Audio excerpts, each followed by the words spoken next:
Five-time GNCC champion Caleb Russell has proven time and time again that the #1 plate on his machine is going to be incredibly hard to take away.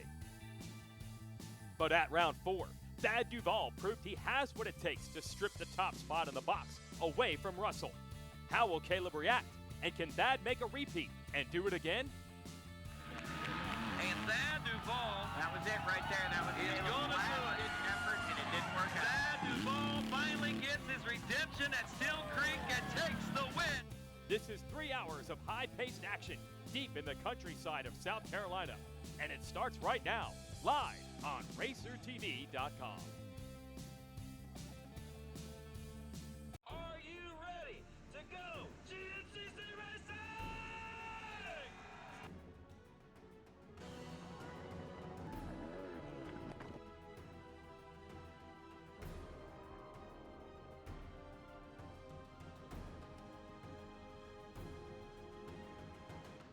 Welcome to the CST Tires Camp Coker Bullet here in beautiful Society Hill, South Carolina for round number 5 of this AMSOIL GNCC Racing Series.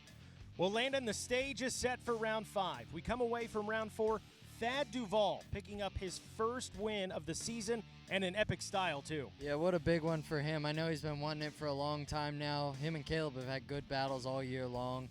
He finally made it happen at round 4 in Steel Creek. Came down to the last couple miles of the race, and Thad came out on top. And then on top of that, we obviously had Caleb in second, but on top of that, we had Trevor Bollinger coming through in the number 3 spot. That's his first pro XC1 pro podium ever, and it all happened in his home state, almost hometown of Morganton, North Carolina. So big day for him as well. And then on top of that, we had great racing in XC2 as well. We did. We still have Ben Kelly, your points leader on the season, adding to that points lead with another win in round number 4. Can he do it here in round 5? We'll see. But the guy who's going to have something to say about that, Josh Toth, with a big race, a second-place finish after coming back from that injury he had in round 3, and then Pascal Rockenecker rounding out the top 3 in the XC2 podium. Yeah, great battles all day. And then XC3, we had another good battle. Jesse Ansley came out on top. I know it's been a big mix-up in that class all year long. Great racing. Then we had Chris Vendetti in the number 2 spot with Alex Teagarden rounding out in the podium. So there we go. The stage is set for round 5. There's more coming up later. First, let's go down to Jared Bolton with a track description. Woo! Thank you, Mikey. Welcome back to Camp Coker. This is a phenomenal race course. It's a little bit on the sandy side here, but it's not like the sand we see down in Florida. This is a little more forgiving one. We've got tight woods, we've got fast woods, we've got motocross, we've got fast field sections, so there's really something for everyone here. What does that mean for the racing? Well, it's going to give the guys who are better at the tight stuff a chance early in the race. They're jumping into some tight stuff right off the start, so you're going to see those guys get out front early. When they get in the fast field section, the guys who are faster at the faster stuff are going to catch back up to them. You're going to see these guys dicing back and forth. It's going to make for a phenomenal race. Overall, this is a phenomenal, beautiful piece of property that'll make for some great racing. Back to you guys. Thanks, Jared. Sounds like he has a great track laid out for us today, and I'm excited how the race is going to happen here at the beautiful facility that we have. It's such a great track, and I think we're in for a good day of racing. So let's head down to the starting line with Rodney Tomlin. Down here on the starting line as we get set to roll into the South Carolina sunshine and sand. Here we are with a guy that nearly won this race a year ago and coming off of a win 2 weeks ago, Thad Duvall. Man, I tell you what, the stage is set for greatness here today in South Carolina. Yeah, for sure. Just need to go out and execute the race and do what I did 2 weeks ago. And, I feel like it's going to be gnarly today. I feel like the guys are going to be pushing pretty hard. So just need to go out and have some fun and try to do some battling and win this race. Well, he won 2 weeks ago. Can he win again here today in South Carolina? We'll have to wait and see. But first, let's meet our starting lineup.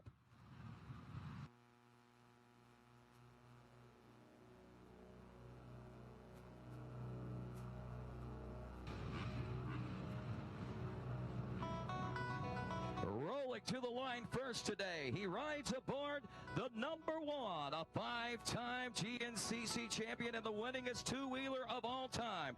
From Boonville, North Carolina, on FMF KTM Racing KTM, Caleb Russell.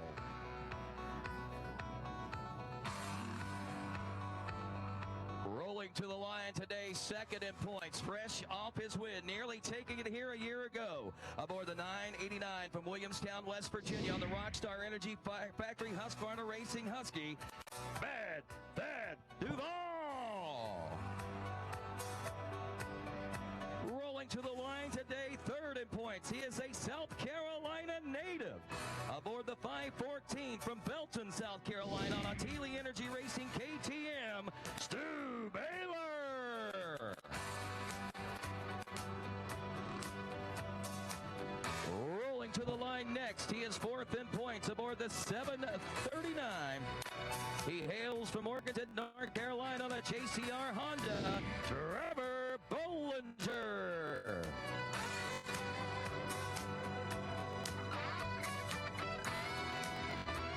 Rolling to the line next aboard the number 114 from Australia on the Rockstar Energy Factory Husqvarna Racing Husky, Josh Strang.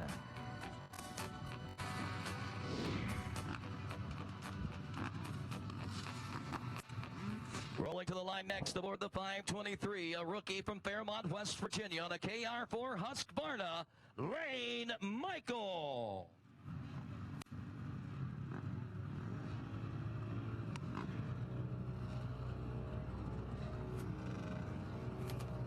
Up next aboard number 12 on a Cookeville, Tennessee on a Beta USA Beta, Jordan Ashburn.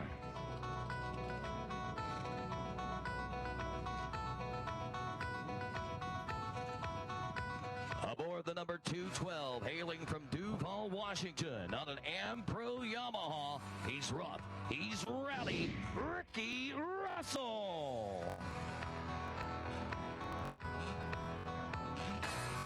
Up next, aboard the 121 from Logan, Ohio, a direct product of the GNCC Racing Nation on a KR4 Husqvarna, Corey Buttrick.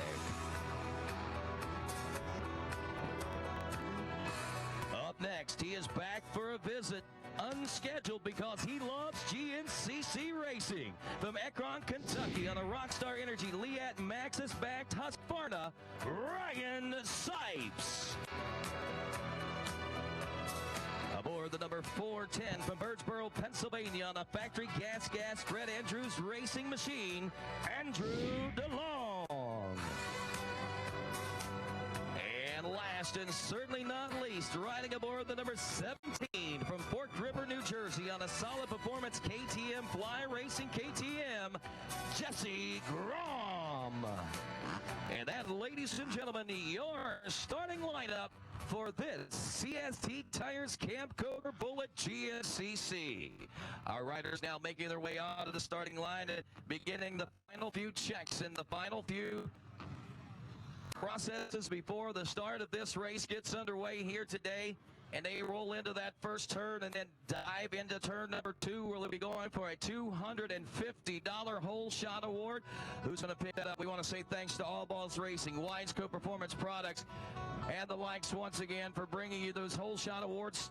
$250 on XC1 and $100 for our XC2 250 Pro class as we get set to kick off 3 hours of intensity here in the sands of South Carolina. Our attention now turning to turn number 1, where Ricky Towery, our maestro and conductor of ceremonies, is about to ready these riders, and he's about to take the platform and begin the starting sequence here for the Bullet GNCC. Ricky Towery steps up and informs these riders 1 minute before the start of round number 5 here in South Carolina, folks. The hearts are beginning to pound, the sweat beads beginning to form. The eyes are beginning to tighten as they stare hard into that first turn. The heart rates certainly are starting to elevate in the anticipation of the drop of that green flag and the start of this race as we shut them down, guys. Shut them down, shut them down, shut them down. We are less than 30 seconds away from going GNCC racing. And I got to ask you, South Carolina race fans, are you ready to go GNCC racing?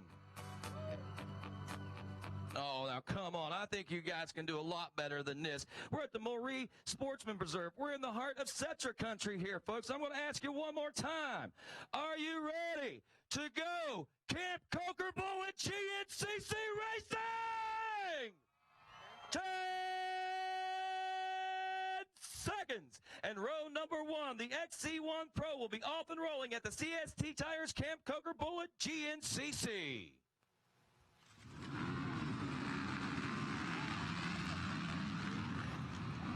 Around the first turn, Caleb Russell grabbing gears. He's going to grab. No, it's going to be the 989. 989. Thad Duvall grabs $250, but Caleb Russell grabs the early lead. And the point heading into the wood section. 250 Pro coming up next. Craig DeLong, Sam Evans, Dylan McRitchie, Cole Madison, Nathan Thornhill, Jason Thomas, Pascal Rockenecker, Austin Lee, Joseph Ferrero, Liam Draper, Joshua Toth, Brendan Riordan, Philip Cheney, Michael Witkowski, Devin Welch, Brian DeSalle, Evan Smith, Anthony DeFrederico, Tyler Branna, Tegan Temple. Also looking at Benjamin Kelly, Zach Nolan, Zach Hayes, Braxton McGee, Ryan Francis, Nick Davis, Trevor Barrett, Jonathan Grohr, and Jonathan Johnson in 10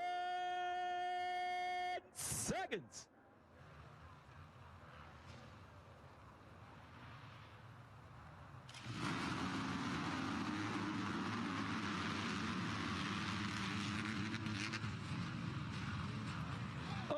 Down. But that leaves the number 8 machine of Craig DeLong from Morgantown, Pennsylvania. Coastal Racing, Husqvarna Maxxis Tires back right.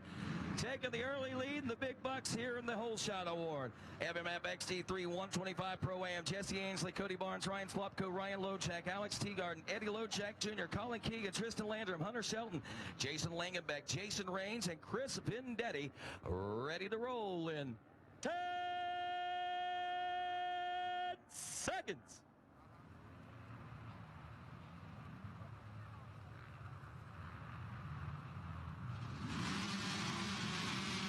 And Jason Raines on that Ampro Yamaha. Oh, he gets swallowed up in that first turn. Who's going to come out on top? It's the 309 Husky of Alex Teagarden on that Coastal Racing machine, grabbing the early lead and the whole shot in this one.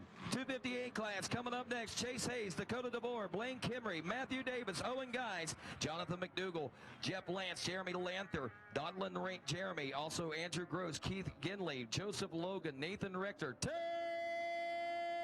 seconds. Jeffrey Hayden, Brewer Cawley, George Kowalowski, John Campbell, JoJo Bowden, also Noah Stewart, Justice Baylock, Simon Johnson, and Barry Fernandez.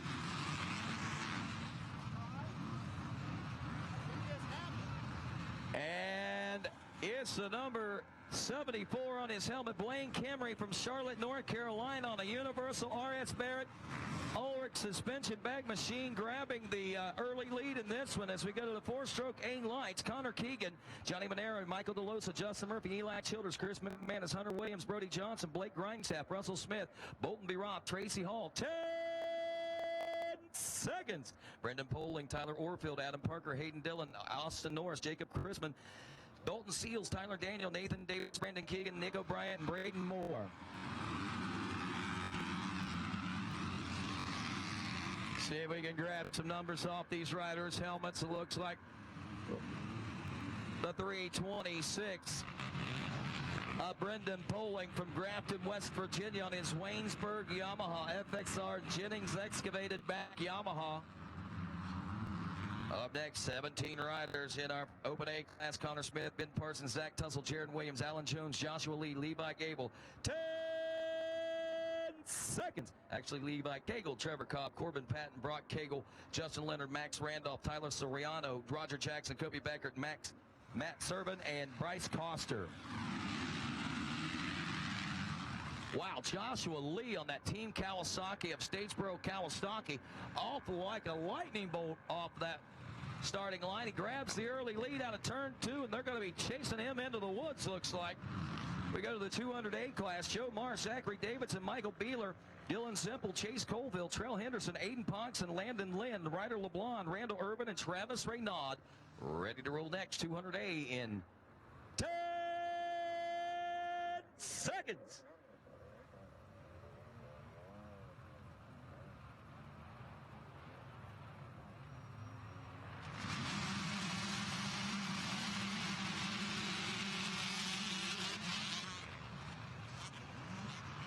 Sorting it out of turn one. Zachary Davidson dives inside and takes the early lead in and out of turn two.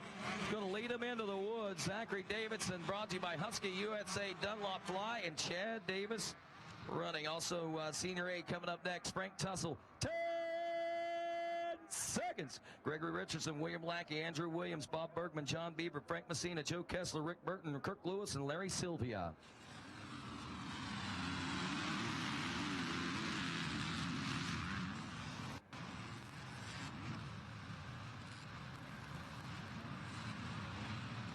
For 28, Frank Messina from Campbell Hall, New York, taking the early lead in this one as we go to the Junior AB 25 plus.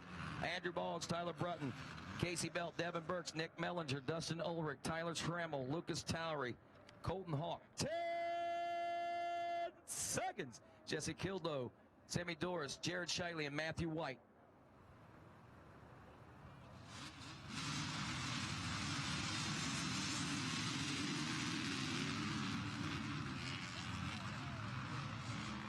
Somebody might have started early off of this road. They got the number, though.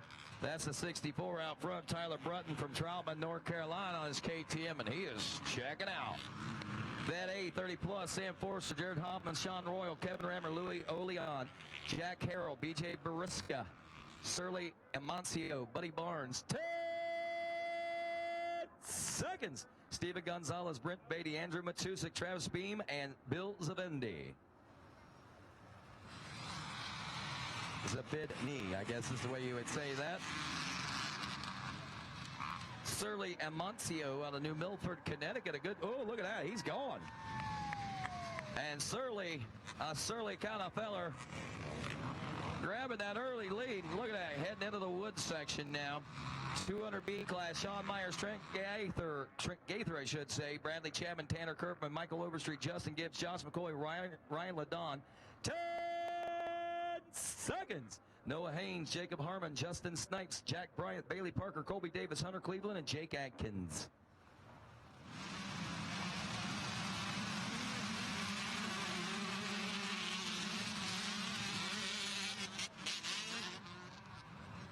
Oh, he was looking back to see if he was the only one starting, I think. The 155, Sean Myers out of Reimersburg, PA. Great jump into that first turn, but he's got company right now out of that 412 machine as they roll into the woods now as we go to the Bet B 30 plus class. We got Wes Morse, Larry Hopper, Jeremy Stawovi, William O'Brien, Gary Basang, Steve Lambrino, Joshua Wyatt, DJ Conlon, Ross Kennedy, Neil Hood, Andrew Taylor, Justin Ramsey, Matt Modick, and Ben Conaway. Bet B 30 plus. Ready to roll in 10 seconds.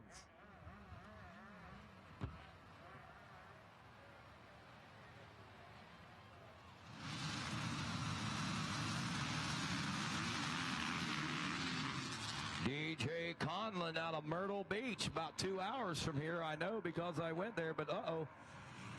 911 taking it, though. That's Ben Conaway out of Howard, Ohio on a Team Conaway Jacobs Moto Point View KTM.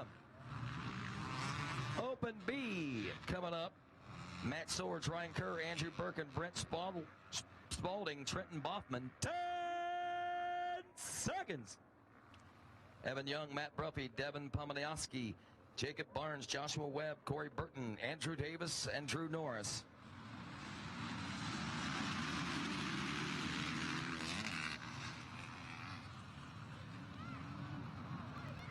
Pomanowski, he's probably going to pull a whole shot, so I have to say his name again. Number 430, Matt Bruffy, Note West Virginia's ST&E, MPH Enterprise, Kenda Tires, KTM, Backs, right, I should say. And Senior B, Mark Proper, Leon Whitaker, Devin Ferguson, Justin Hill, Ken Anderson, Jason Stickley, Joe Maurice, Jeff Galbraith, Gene Switta, and Scott Matheny. 10 seconds.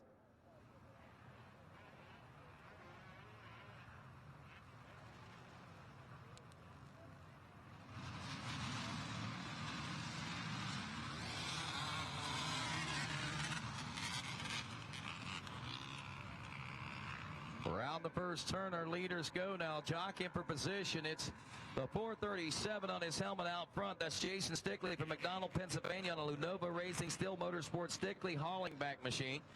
4-stroke B-Lights coming up next.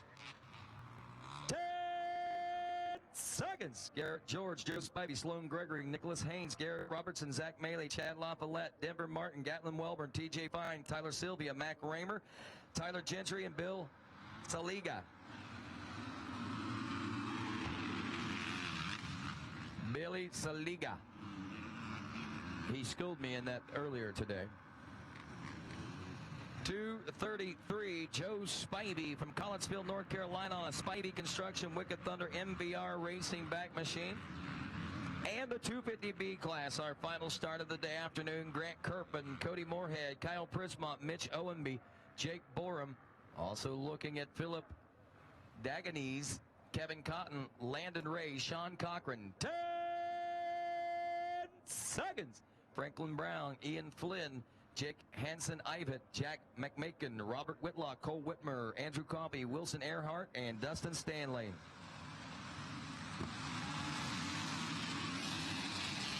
.518, Cole Whitmer, Alabama, Pennsylvania, on Lampro Yamaha. Good jump off the line. Can he hang on to it? No, it's going to be. Well, that was ended up being the Kawasaki rider in the end that got the lead. That's Dustin Stanley out of Ocala, Florida on the MCI RG Motorsports 343 graphics machine. He didn't get the whole shot, almost, but he got the lead, and that was the important thing. And folks, that's it. That's our start. Some 250-plus riders on the racetrack here as we traverse the sands of South Carolina. Can Thad Duvall make it 2 in a row? Can he get his redemption here at Camp Coker? Stick around. GNCC Live continues after this.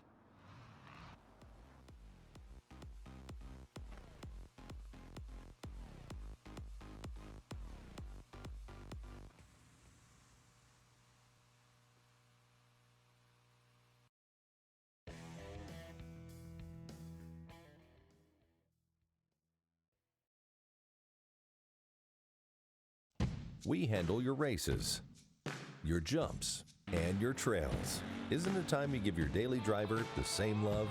AMSOIL Signature Series Synthetic Motor Oil delivers 75% more engine protection against horsepower loss and wear than required by a leading industry standard. AMSOIL also offers a full family of ATV, UTV lubricants, giving you above and beyond fortification for your weekday and weekend vehicles. AMSOIL, devoted to protection. I'm a sore loser. I'm a sore loser. Losing is not an option for me. Be the best. The best? The best. You have to have the best equipment under the hood. That's why I only use Cometic products in my engines. Cometic gasket. Cometic gasket. Cometic gasket. Cometic gasket, a superior quality gasket For those of us who demand the highest level of performance. We are American motorcyclists. We are members of the American Motorcyclist Association. Racers, fans, and crew. We come together for this sport we love, to race together, to grow together. We start young and not so young. We race motorcycles and ATVs. We become friends, we become family. We compete for weekend bragging rights and national championships. We make memories on the toughest off-road courses in the country and on the best motocross tracks in the world. Some of us aspire to the speed and poise of road racing or the fierce competitiveness of American flat track. And we honor our greatest champions in the AMA Motorcycle Hall of Fame. Through it all, we cheer, we win, and we lose. We are racing. We are the AMA. Race with us. Be part of the greatest sport in the world. Be an American motorcyclist. Join us today at www.amajoin.com/join-now. The AMSOIL GNCC series on RacerTV is brought to you in part by AMSOIL, the first in synthetics. Rocky Mountain ATVMC, get ready. And Monster Energy, unleash the beast.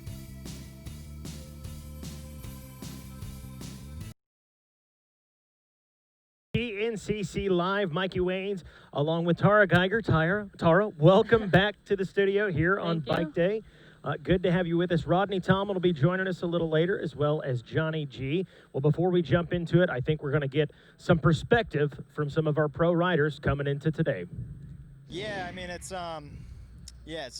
changed my perspective on a lot of things going into the year, and I came to the realization I'm going to have to battle with these guys now, and they've caught up to me the first half of the race. You know, their sprint speeds came up substantially. Their fitness is getting better, and I'm having more battles, and I wasn't used to that 2-3 years ago, and I was kind of just dusting everybody in the beginning and having an easy race, and it was kind of I would be agitated when I'd have to work for it, so to speak. But I don't mind working for it. I like to do it, but I was more agitated at myself just because I felt like I had more to give and I didn't give it that day. But yeah, I'm just enjoying the process now, and I enjoy battling those guys. It's when you win a close race, you feel like you've earned something, and that's the best feeling about it, and that's why competition's so great. Down here with Stu Baylor now, pre-race Saturday night, man. Big day coming up tomorrow, and so far, great season as we head into round 5. Yeah, it's been good, consistent. Never a stellar moment this year. No, we started off Florida really good, and that's about it. We haven't been able to finish the race on top, and I kind of getting aggravated, and I think this is probably my best shot all year. This track is really kind of right up my alley. It's South Carolina sand, and that's what I like. That's what I grew up riding in. That's the first place I ever rode a dirt bike. So really look forward to tomorrow. And last year we had a really good ride here. It was just another come from the back of the pack and try to make our way to the front kind of day. And we got really close and got stuck on the last lap. And it was just another Thad and Caleb show the way everything looked. But I was there all day, and I know I've got the speed. I know I've got the momentum this year, and we just got to have everything click. I'm little worried about that uphill start. Fat people and uphills, it doesn't work. So I know I won't get the whole shot, but we'll have to make some quick work like we did at Big Buck and try to get to the front quick and show those boys the way. All right, down here with Ryan Sipes. Ryan, it's been a rather exciting year for you. I know we've already seen you once this season, but you're back for a second stop, man. What's been going on? Whole lot of nothing. I kind of chose this year to only do four of these races, but I couldn't help myself. It was too much couch time, and I decided to drive down. So looking forward to coming out here and mixing it up a little bit. So this wasn't even part of the plan then, huh? No, but this was a cool race last year. I thought it was good, and I don't want to say I got screwed, but I got a good finish taken away from me here last year. I had a little bit of an issue with the bike and kind of out of everybody's hands, but it happened. It was like, man, instead of getting third, I got, 6th. And I'm like, I got a weekend, that I can go do something. I'm going to go race some GNCC. Now, so what do you got coming up in the near future? Obviously, a few more GNCCs on down the line, but you had a few other things you were going to be doing. Yeah, I'm doing a lot of different stuff. I'm doing some of the sprint enduro stuff. I'm doing some pro motocross. I'm doing 2 flat track races. So doing some two-stroke stuff. Doing some on the road stuff. So it's going to be really exciting. I'm looking forward to it. It's just, I said I've been sitting around and I've been bored. Some of the races got canceled, and some of the plans that I had, they're delayed a little bit. So I'm like, sitting there twiddling my thumbs like, I need to go racing, man. I can't sit here. Man, go out there and have some fun. Glad to have you back. Thanks. Yeah, I mean, obviously Georgia, when I got hurt, I was pretty upset about that, or disappointed. But the Steel Creek a couple weeks ago, wasn't sure how the hand was going to hold up, and really surprised me and held up pretty well, and ended up getting second behind Ben. So that really was a positive coming out of that weekend. So it's only feeling better from then, and I hope to just turn the season around starting tomorrow. Well, there you go. That is the word on the dirt, as it were, getting the insight from some of those pro guys. Interesting to hear their comments. We're actually seeing firsthand as these guys are going by the announcing booth. I think we're going to take a look now at a replay we have there at the Monster Mile. So we can see the Rocky Mountain ATV MC rapid replay right here. Moving through the Monster Mile gracefully is Caleb Russell. And we can tell you we should be seeing Thad Duvall coming up next here in second. And There he is on the Rockstar Energy Husqvarna, the 989 of Thad Duvall, coming off that big win in round 4 right here in second place. And then in third, I believe, Ricky Russell. And that's how we saw it a moment ago. They came across the pond, literally, over the bridge, and that's still how they stand, 1, 2, and 3. Tara, what do you think? The distance between them was about, what do you think, 7 seconds, somewhere in that ballpark? Yeah, there definitely wasn't much in it, and you could just say that Thad's, scoping lines, keeping a distance. I know there's a little bit of dust out there, but 7 seconds is nothing in a 3-hour race, and with how these guys have been battling this year, it's going to get tighter before the end. And how about that? We saw right there at the end, as we see these guys coming into we're going to go to the FMF PowerPoint right now. There you go. Caleb Russell working his way through all by himself. Like we said, it was about a 7-second difference. One of the things I wanted to notice, Lane Michael up there in the front, or towards the front, battling with those guys out in front of Stu Baylor. So getting a great shot of this FMF PowerPoint. And these guys working their way through this track. There is Ricky Russell right there working this motocross section. You're a motocrosser. What's your input on the GNCC guys taking to this track? Yeah, I know Caleb rides a lot of motocross, and a lot of these guys like to mix it up on the faster closed courses. But I don't know, it looks like a really fun track. It looks really sandy, actually. And I know they were battling with the dust yesterday, but it looks like they've gotten a lot of water down, and it's going to get rough out there. You can tell by the way the dirt is. So we'll see if these guys start hucking some of these jumps, and if that proves to be a kind of a factor in the race itself. Now, who would that play advantage to? Maybe a guy that's, we'll call him part-time out there, Ryan Sipes. He is in the house with us this weekend. You saw the pre-race interview. He said, I'm sick of sitting on the couch, getting too tired of sitting on the couch. So we're here. He's going to do a little motocross ride today. Maybe show these guys how it's done. Definitely. There's not a whole lot of GNCCs where they throw a whole motocross track out there. Maybe that was one of the reasons he wanted to come out here. Could be. It's definitely a faster track than a lot of GNCCs. There's not a whole lot of tree sections, some wide open fields, and of course the big jumps on the motocross track I've heard about.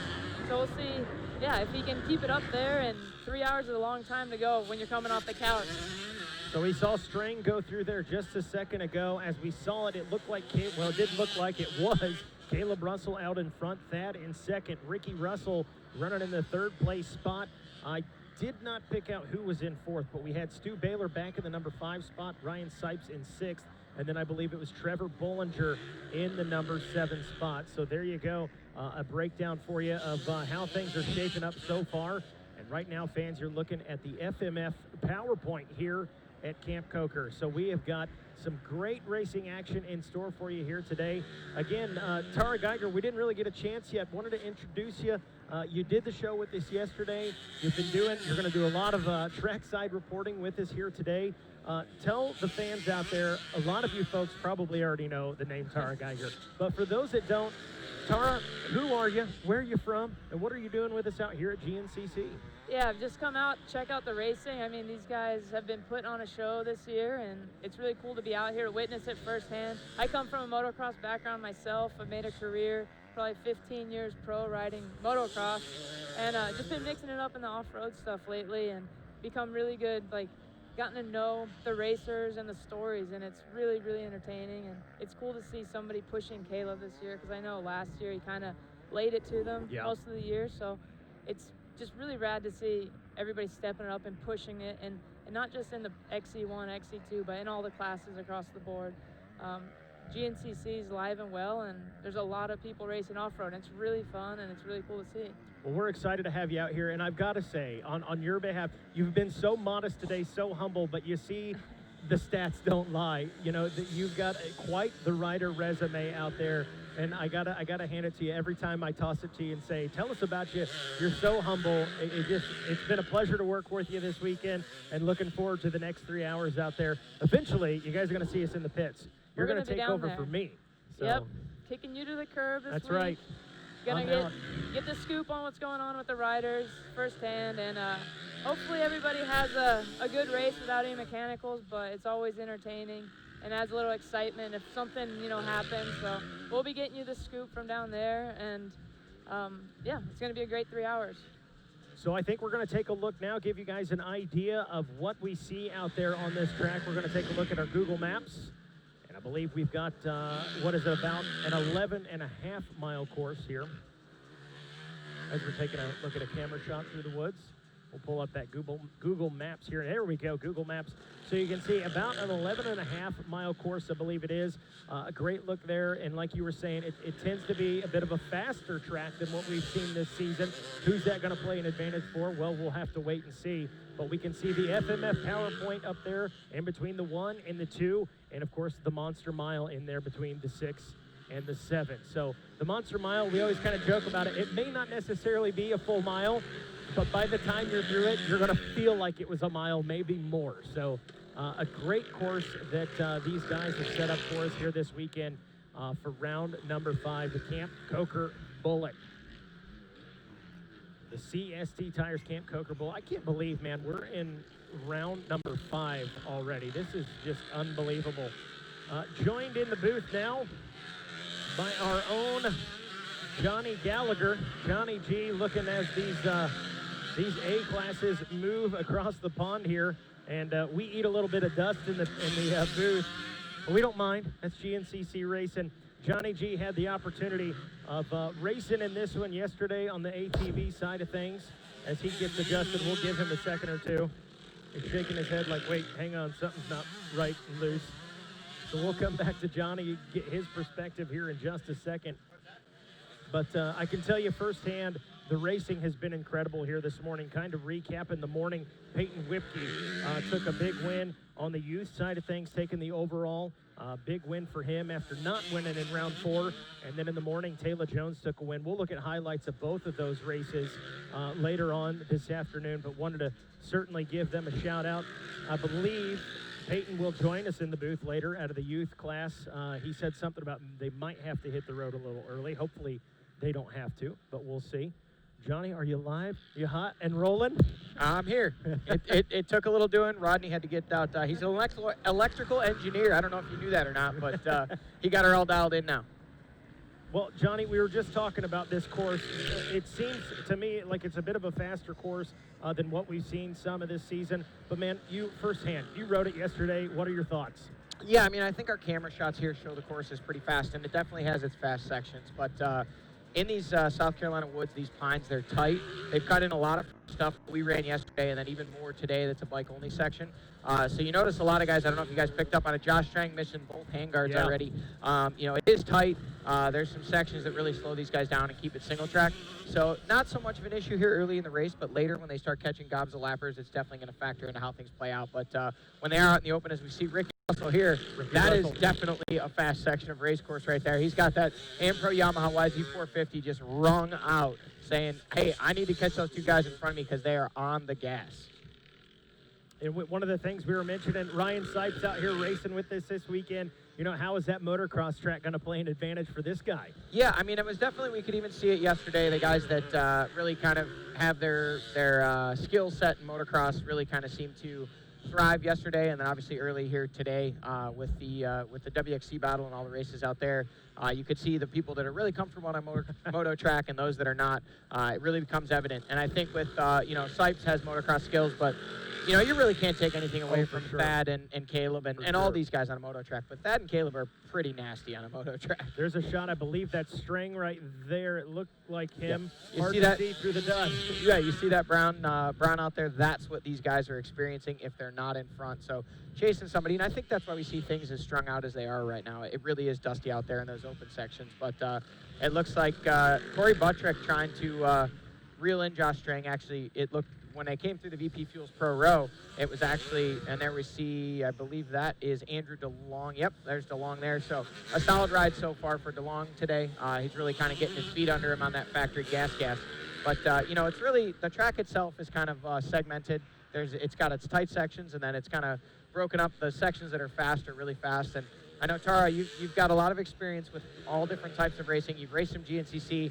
You know, you've raced desert, you've raced all kinds of different stuff, but it's got to be different coming to an event like this from everything else that you do, and just the, just kind of the dichotomy of 1 minute you're first gear crawling through the trees, and the next minute you're, you know, fifth gear pinned on a road. How does that play in as a racer? You know, does it wear on you mentally during the race, or? It definitely is a tough adjustment, especially if you're in a battle, to go from being wide open, you know, pulling gears, to being tight on the clutch and just being more precise not to blow your line out. And we were watching the Monster Mile earlier, and that looks like that's going to get nasty throughout the day. It's soft in there, and I've heard the roots are coming up. They got rid of some of them, but I think over the course of this 3-hour race, those roots are going to come out, and they're going to prove to be a factor, as well as the open sections are going to get rougher, and these berms look nice, but they're going to get blown out and get cups in them, and it's going to take a lot to just stay focused, especially going that fast and then having to lock them up and go slow.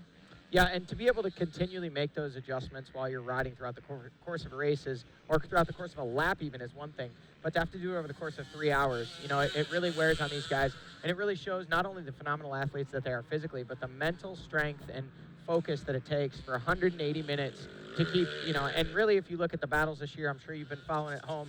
I mean, Thad Duvall, Caleb Russell, even Stu Baylor interjecting himself in there from time to time, Trevor Bollinger, you know, these guys are absolutely at their peak, you know, performance for nearly that entire 3 hours. So to be able to do that and not lose that focus and make that one small mistake that really, you know, the last couple races has been the difference between winning and losing between these guys. It's pretty intense. Definitely, it's pretty awesome to see with how many factors can come up and bite these guys, can jump up and bite them, that they can come in that close at the end of 3 hours, and it just shows the mental strength like you were talking about. And right now, it just seems like Thad and Caleb have that mental edge on the guys, because you can see at the beginning of the race, they all stay pretty close, and it's just, you know, around that 2 hour mark where it really separates them, where you have to be mentally tough and ignore, you know, how tired you are, or, you know, just reel in your mind to really concentrate on the lines when it's easy to just start wandering and start thinking about what you're going to eat for dinner, or how nice it's going to be to sleep in your bed at night, or,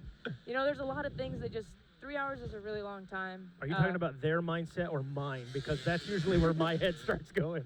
See, Mikey Wayne's occasionally, as we're discussing these races, he'll be like, and in the 250B lights class, you know, we got a battle for over French fries and pizza. Exactly. You know, he's already thinking about what's for dinner. And yesterday, they even got a shot of me eating a Rice Krispie in the pits. I was like, doggone it, this is bad.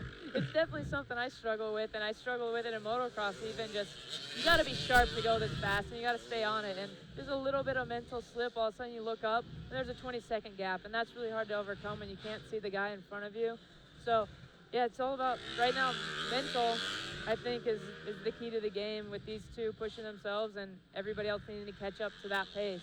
Well, and I think what's tough to really put in perspective for those at home, or even those here, that, you know, if you've not been in that position before, you know, Caleb and Thad,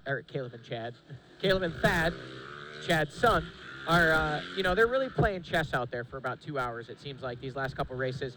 You know, the first 2 hours, they're kind of just feeling each other out. And now one of them will go fast for a little bit, try and get away. It doesn't like it. The last race, we saw Caleb gap Thad early on. He tried to hold that gap. He got it erased because of some lappers. And then it becomes a you lead, no, you lead. Let's go just fast enough to keep everybody else from being close enough to us. And then one of them will just kind of light the wick. The pace goes up. You can see it in the lap times. You can see it in their riding. You know, in that last hour, they're just pinned. What we're seeing today, based off of what I wasn't able to see on screen, but the intensity we're seeing here, this is not the chess match. This is pretty well a sprint. You know, these guys are out there just absolutely pinning it. You can see Caleb Russell riding those berms as if he's on a moto track. I mean, he looks like Ryan Dungey out there. Yeah. You know, he's just absolutely sprinting, and there is his shadow behind him, the 989 Rockstar Racing Husqvarna of Thad Duvall. Now, we'll see how much of a gap they've opened up over third place Ricky Russell, but when we last saw it, they were really starting to stretch it out. Yeah, definitely from the first lap till now, it doesn't look like the gap's changed a whole lot. So you might say Thad is, you know, just holding that gap purposely. And Caleb's probably just trying to see if he can push Thad more and more. But that seemed to be Caleb's strategy last year, was kind of toy with them a bit and then take off. And, you know, he thought he probably had Thad's number in those first few rounds doing that. And he was still there at the end. And, you know, he went out with a different strategy last race. And unfortunately, you know, they got in some bottlenecks. But, you know, you can't take away from Thad. He just is pushing them and pushing them. And, you know, he got that win last race. And he's, you know, he might have a little mental edge on Caleb just because he hasn't felt that pressure like he's feeling this year. Absolutely, you know, and those guys are pushing so hard that they're opening up a gap over everybody else. But right now, the next best guy here today is the 212 and Pro Racing Yamaha of Ricky Russell. He was up front off the start, right there off the hole shot. In fact, it's funny, these guys went into the woods in the order they're currently running. Caleb leading, Thad in second, and Ricky Russell in third, and that's the way it's still running. Good to see Ricky really putting in a good effort and a good ride here early, because he really struggled a couple of the last rounds. You know, he's a guy at the end of last season that he was our third-place podium guy. Yeah. You know, and he was battling for second in a lot of the races when Thad was out injured. So, you know, he was kind of looked like the next big thing, and then came into this season, and it was literally like the wheels fell off the bus. From the beginning, the first round really struggled, you know, and then he had a little bit of light at the end of the tunnel there. But, you know, these last couple of rounds have just been absolutely terrible for him. I mean, he's been back in 10th and worse, you know, so for him, that's not acceptable. Here we see a battle on screen between Trevor Bollinger and Stu Baylor. Those two guys battling over that fifth place spot. Jordan Ashburn up in there. I think we missed him in the dust. And those guys are former teammates, good friends, but you don't have any friends out there on the racetrack like this. They're shoving a wheel in on each other, and they're pushing it hard to get to the front. And I've personally been seeing the work that Trevor Bollinger's been putting in, and he wants it bad, and he's working day in, day out. Even on the race weekends, you know, still putting in that effort, and he wants this bad. And, you know, he got that podium last week, and I think it's fueled a ton of fire in him. That he was struggling a bit last year, but finding his feet in his XC1 class.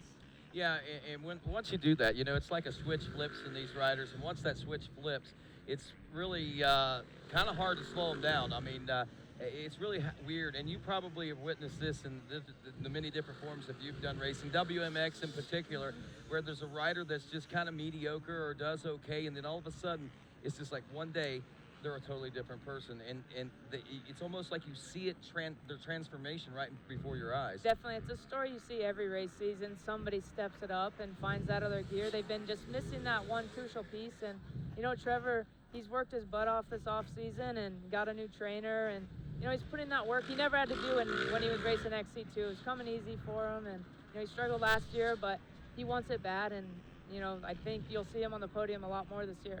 Oh, I believe so too. And the thing about it is, the only thing he hasn't figured out yet at this point is the consistency of being on a podium and how to win. That's the big one. And once you figure out how to win, that makes it so much better. And when you say, well, what do you mean figure out how to win? There's a way to win. I mean, you can win races, but to win it and win it the right way and know what you're doing and in the process of doing it, that's how you do it consistently. That's how Caleb Russell does it. That's how Thad Duvall is starting to make things like that happen. That's how we've seen these guys in the past make it happen. And you've talked to Barry Hawk. I mean, he'd probably tell you the exact same thing. You know, he's seen it across both boards and GNCC on ATV and motorcycles. Yeah, definitely. And Trevor's not out there, Bollinger's not out there racing guys that have never won before. He's a champion, but so are Thad and Caleb, multi-time champions. So, you know, it's not an easy task, but I'm sure he's up for the challenge. All these guys are up for the challenge. It's just wrangling those two guys in. They seem to have taken it to another level.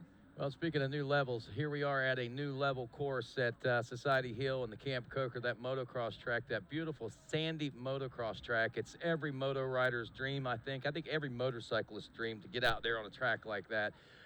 Just so nice and loamy, and I mean, this sand is a little different than a lot of sands. There's a little bit of clay. It's a red sand at that, and here, instead of palmettos like we have in Florida, we've got tree roots. And you know, I've heard guys talk about it, you know, where this is still fresh.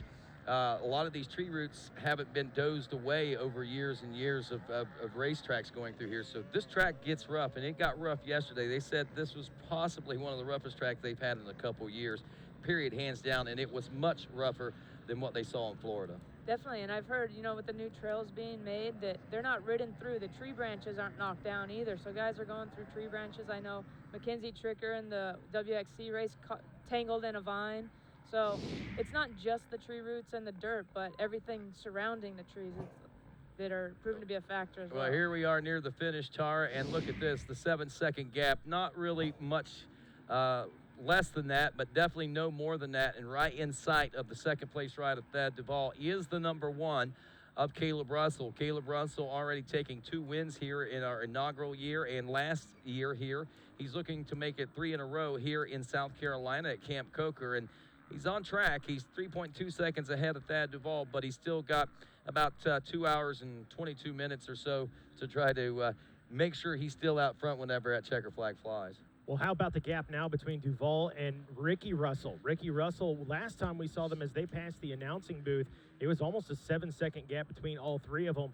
And now we're seeing that gap opening up a lot bigger than that now between Duvall and Russell. Well, I think what we're witnessing here between Caleb Russell and Thad Duvall is kind of what we witness happens on Saturdays with the ATV races in Walker Fowler in most cases, where he likes to try to get out front and stretch it out. And in the conditions that we're faced with here today, it's imperative that be done, because, I mean, the dusty conditions makes it very, very tough to stay close to these guys out there. So you can tell every one of these guys wanted to be up front because they didn't want to have to eat that dust. And that's right where Caleb is right now. Thad, though, 3 seconds behind, you'd think they'd be eating a lot of that dust, but obviously he's riding right in that zone that's keeping it out of his face, and he's still able to keep him in sight and match the pace.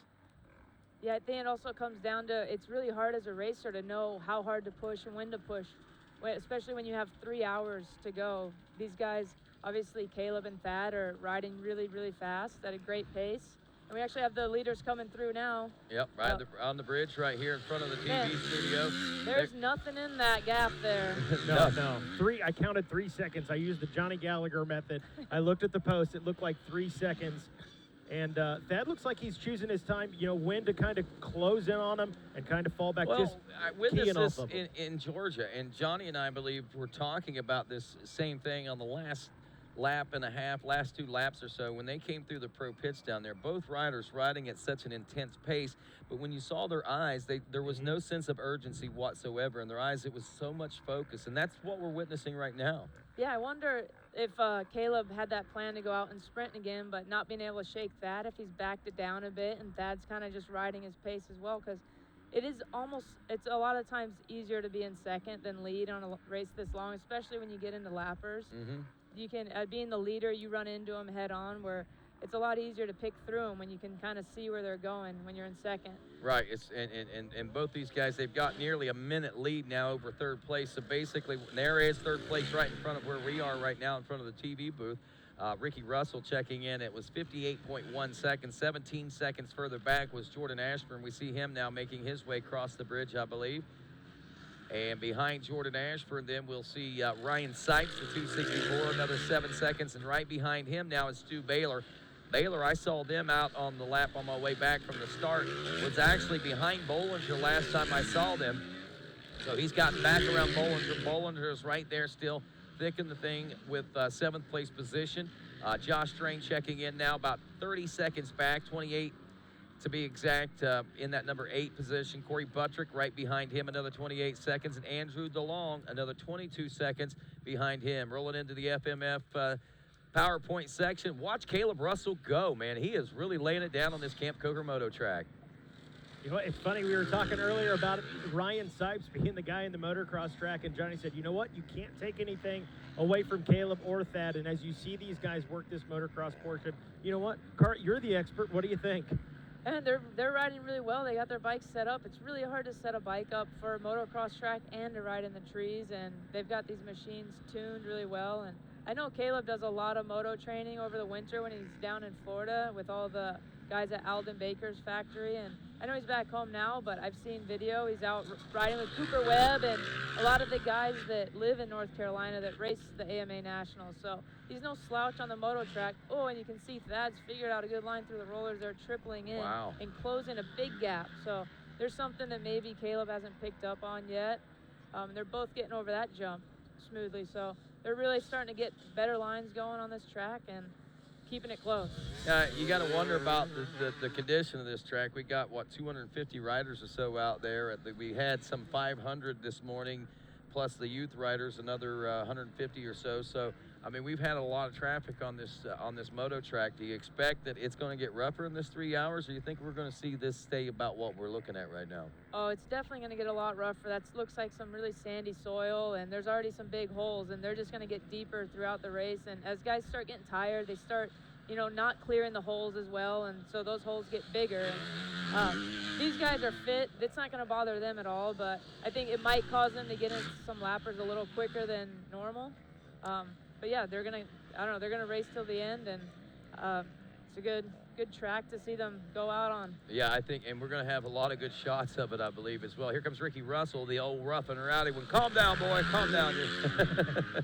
The irony of that nickname is so funny. But anyway, Ricky, one of the most gentle people you'll ever meet. But, man, he does ride rough and rowdy. Whenever he gets on, and you get to see him in really some of the most adverse conditions, that kid can really light it up. And Snowshoe last year was definite positive proof of that when he took one of the toughest courses of the year and was able to just wax everybody out there. But yeah. This is definitely a great race for Ricky, but he's in a tough spot right now. He's in third place, but nobody in front of him and nobody behind him really. And we're only 45 minutes into this race, so he's got a lot to go. And riding by yourself, it's really mentally taxing to be able to keep pushing. And as the course gets rougher and get into lappers, to keep that pace up and push when you're alone is really, really challenging. Well, as we take a look at lap times right now, just to give you an idea of what our leaders are doing as we watch the Moto track portion, Josh Strang making his way through now. He is currently your 8th place ride, up and over the step up now. But Caleb Russell, Thad Duvall, Ricky Russell, Jordan Ashburn, Ryan Sipes, that's your top 5. Stu Baylor is 6th, Trevor Bollinger. So that's the way things are starting to shape up there after a couple of laps of racing. As we look a little further back, we got Josh Toth sticking his nose in solid into the top 20 there from the XC2. We see a little further back, even Andrew DeLong's having a strong race. I know Johnny Gallagher knows a lot about Andrew and the current situation that he is living in right now.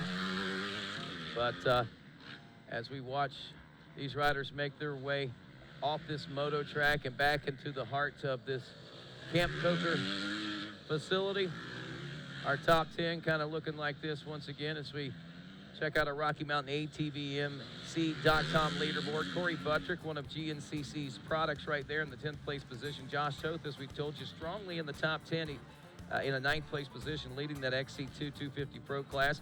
In 8th place, it is Josh Strang. 7th place is Trevor Bollinger. 6th place, Stu Baylor.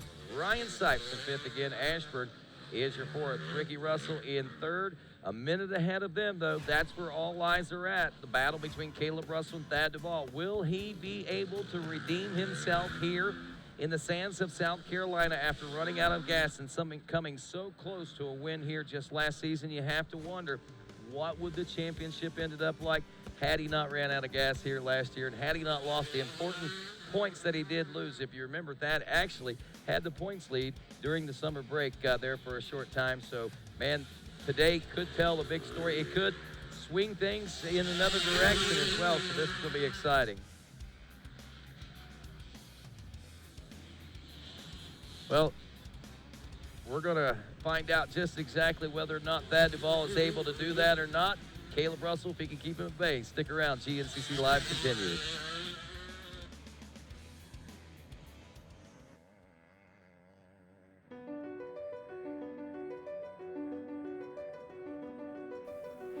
What is your passion? Hitting the perfect line, finding the perfect trail, routing the perfect adventure, or just living and breathing the moto life? Do you feel pride for a job well done after tackling a late night in the shop? Do you enjoy time spent with friends and family in the great outdoors? Spanning over 3 decades, one name has taken the lead for supplying the best powersport parts, accessories, and apparel to fuel your passion. One name that knows it goes beyond getting you the best prices, quickest shipping, or largest selection. One name that builds and innovates for our industry. One name that teaches, helps, and supports our fellow riders, racers, and organizations. We are Rocky Mountain ATVMC. We have transformed a team of moto enthusiasts into a powerful teaching team to ensure that you make the best purchasing decision with your hard-earned cash. We build communities with fellow riders to provide you with all you need to make a good decision. See customer photos, reviews, Q&As, and more while you're on our easy-to-use website. Need help fast? Live chat with our specialists, email, or drop us a line. Visit us today and experience the best in OEM and aftermarket parts, accessories, apparel, and industry-leading information. We offer lightning quick shipping, free on orders over $75, a huge inventory, free apparel exchanges both ways, and customer service that leaves all others behind.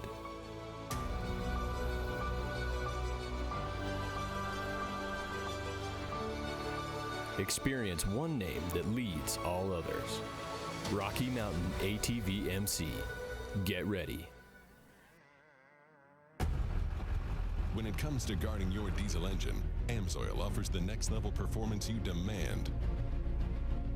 AMSOIL Signature Series diesel oils provide 6 times more wear protection than required by a leading diesel engine manufacturer. Give your hard-working truck the protection it deserves.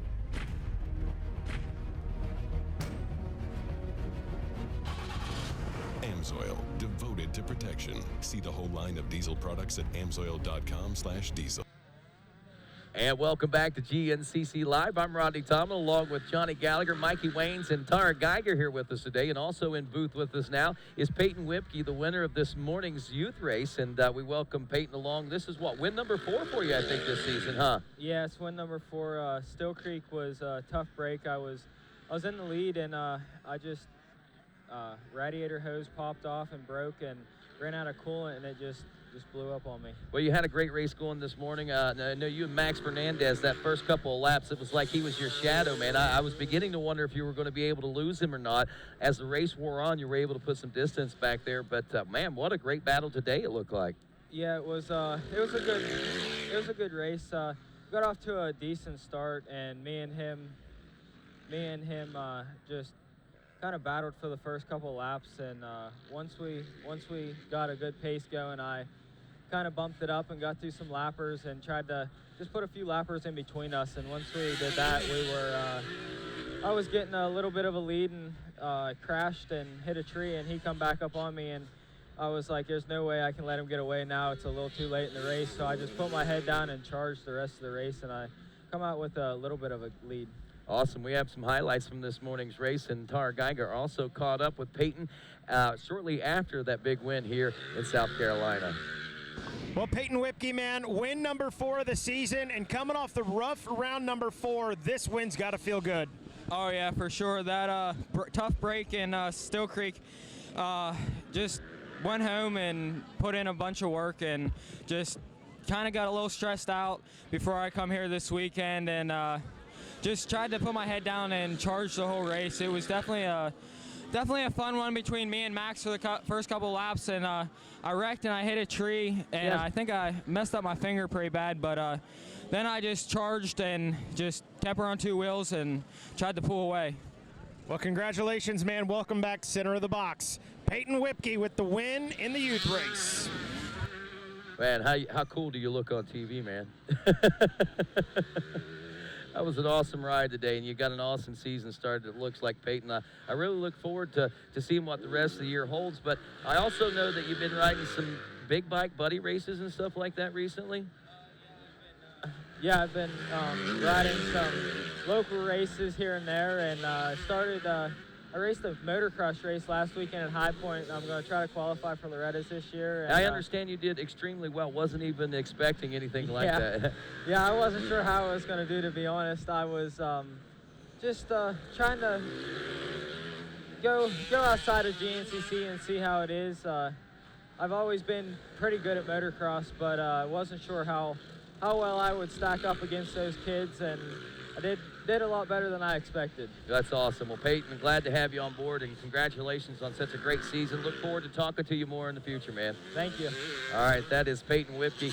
He is part of our youth program and a rising star here in the GNCC Racing Nation. There is no doubt about that. And as we roll through this one here, you know, we were talking there shortly a little bit ago with Tara, and mentioning the fact that, you know, she talked with Barry Hawk about a lot of the different aspects of GNCC racing, you know, and since Barry knows so much about GNCC from both the ATV and the 2-wheel side of things, she thought, well, who better to go talk to than one of the greatest of all time himself, Barry Hawk. So Tara went down, got a few words with Barry Hawk. All right, guys, Tara Geiger down here at the Coastal Racing Tent. I'm here with Barry Hawk, legend in the ATV side and the dirt bike side. But what are your thoughts on this track as sort of a motorcycle race? I know it's more open. how do you think people are going to fare out there? Yeah, I think today's going to be interesting in the fact that this track is it's unique because I've had some guys, question me on it and saying there's a lot of sand out there. And yes, there is sand, but there's also a lot of dirt mixed in, especially once they get into pine sections. And I think, in general, I think it's a unique track. And in the end, I think the guys are going to go out there and have fun. There's a good mix of I cycled most of the track yesterday, and I think there's a good mix of fast fields, and then they put them back in the slower, tighter woods, which is GNCC racing. So it should be a good, fun event today, and hopefully we have a good race. Yeah, talking about a good race, we got Thad Duvall coming in with his first win of the season, breaking up Caleb's dominance. What do you think's going to happen out there? These guys have battled down to the last few turns for a few rounds, and this track being more open and more racy, hopefully not getting as many lappers, but what do you think it's going to come down to more out there? Well, I've been in these guys' shoes before, and I kind of refer different times to the guys, and the guys on my team, it's almost like being in the draft at NASCAR. You got to be in position when it gets down to that last lap.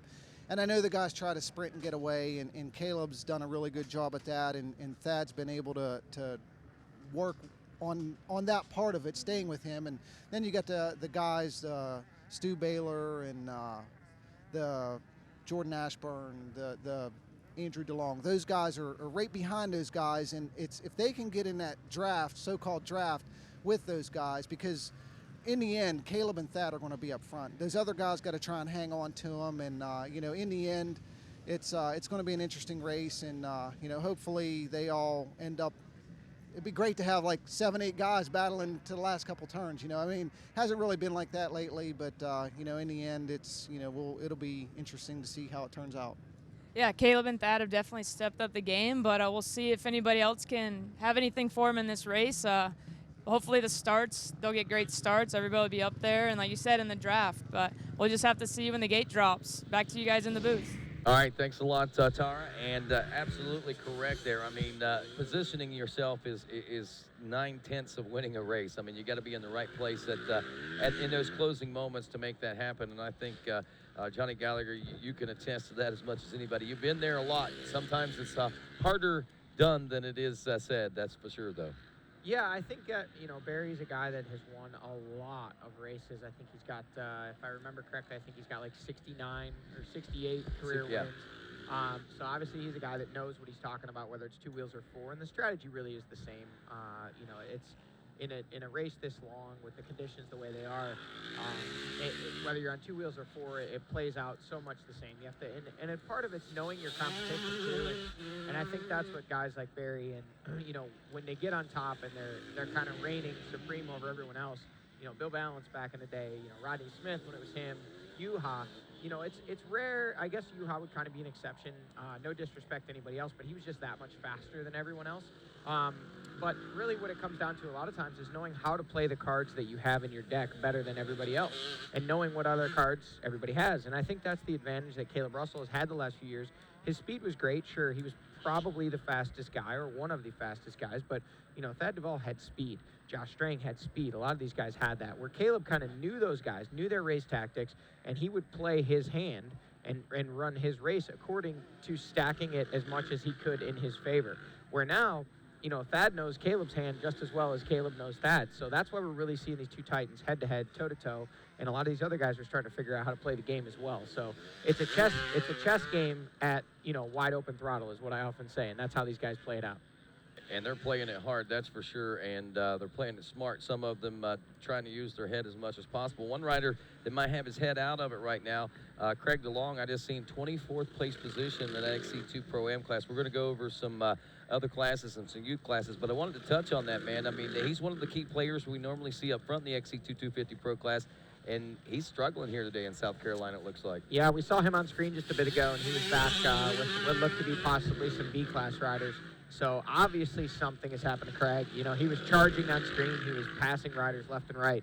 But to be that far back, he's had some type of an issue. And unfortunately, I can empathize with Craig because I was in a similar situation yesterday, just a few miles into lap 1, and I found myself losing 4 minutes sitting on the side of the trail with the bike upside down, trying to use my boot and my leg power to repair broken parts to make the bike rideable again. So we see we're down here with Mikey Waynes, and it looks like he may be in the, oh, nope. Sorry. Nope. He wasn't ready. It looked like he was in the JCR pit, so maybe at some point we'll get an update there. But well, maybe we can find out at some point what has in fact happened with Craig DeLong that put him that far back, because again, his motorcycle appeared to be in working order, and he appeared to be in working order, and he was chipping away at it. So we'll keep an eye on his progress throughout the day, as he can, keeping in mind, Rodney, once he gets up into that top 20, he starts gaining one valuable championship point for each pass that he makes. And currently 24th, he's still got a little ways to go, and that's just in class. Right. So he's definitely a ways behind, but never say never. Like I said, yesterday, same situation, and at one point, I think they said I was 84 OA, and I worked my way up to 12. So you just never give up. You just keep charging, and on a track like this, fitness is so huge, and I just put a little swagger in my step and said, hey, I'm probably one of the fittest guys out here, so I'm going to push it for 2 hours and keep making up spots all the way to the end, and that's all you can do. Now taking a look at some of these other classes now, so we delve into the XC2 250 Pro class, give you an idea of what's going on there. A 16-second lead right now by Josh Toth over Cole Madison, and that's good news to see Cole up front. Looking for him. I was earlier this morning in Pro Pit interviews. He was out checking out the track. Might be paying some huge dividends for him today. He's out of Inman, South Carolina, kind of a hometown local boy, at least to the state of South Carolina. 123, Austin Lee, looks like he's got a great start to the day. JCR Honda rider, teammate to that of Trevor Bollinger out of Bedford, Indiana. Austin Lee is also running another strong race. We've seen him a couple different times and went to and seen him in a few positions like this earlier, but we'll see if he can hang on to it. Right now, Evan Smith in fourth. Liam Draper, the Hatchet out of New Zealand, is running in the number 5 spot. Then it's Nick Davis in 6th, Pascal Rachenegger in 7th, 8th is Ben Kelly, 9th is Jonathan Johnson, 10th place Jonathan Garor. We'll be back to update you with some more of these classes, including the XC3 and a lot of our amateur classes in just a few moments. But right now, let's check in with Tara Geiger, who's down in the pits. A little goggle information. Hey guys, touching on Austin Lee, I'm actually down here in the JCR pits right now, and you might see guys riding some different goggles out there. Normally, for an off-road race, the go-to is the roll-off. You see, you got these films of roll right here, rolls of film, and they slide off when they get muddy. Slide them off like that, clear vision, and it's pretty much unlimited. But it also cakes up mud, but you get that one clear strip. Another option, which you might see guys wearing today, because it's not as muddy, is the tear-off. Unfortunately, we don't have any tear-offs on this goggle, but they would go right on these posts. And when you get mud, dirt, dust, you just rip the film off. You usually have about 7 to 21 on here, because they're laminated, so they're really, really thin. And that's probably what most of these guys are running out here, because there's not a lot of mud, there's a lot of dust, so it keeps that vision clear and not foggy. So it's what you'll be seeing these guys wearing out there. Back to you guys. All right, thanks a lot, Tar. And goggles are a very important key to racing. As Johnny Gallagher, you have scratched your retinas in years past in muddy conditions, and you can do the same thing in these dusty conditions. Eye protection is probably as critical as head protection, as critical as your helmet whenever it comes to safety equipment in riding ATVs and motorcycles.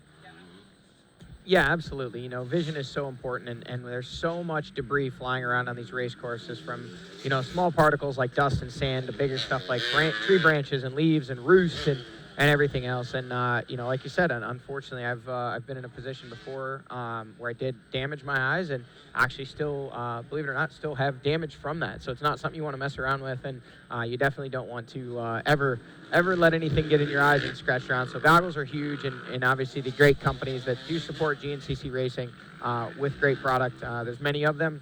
They provide us with the best in optics and keep our eyes safe and keep us seeing even under the toughest of conditions. Today it's the dust. Just a few weeks ago at Steel Creek it was the rain.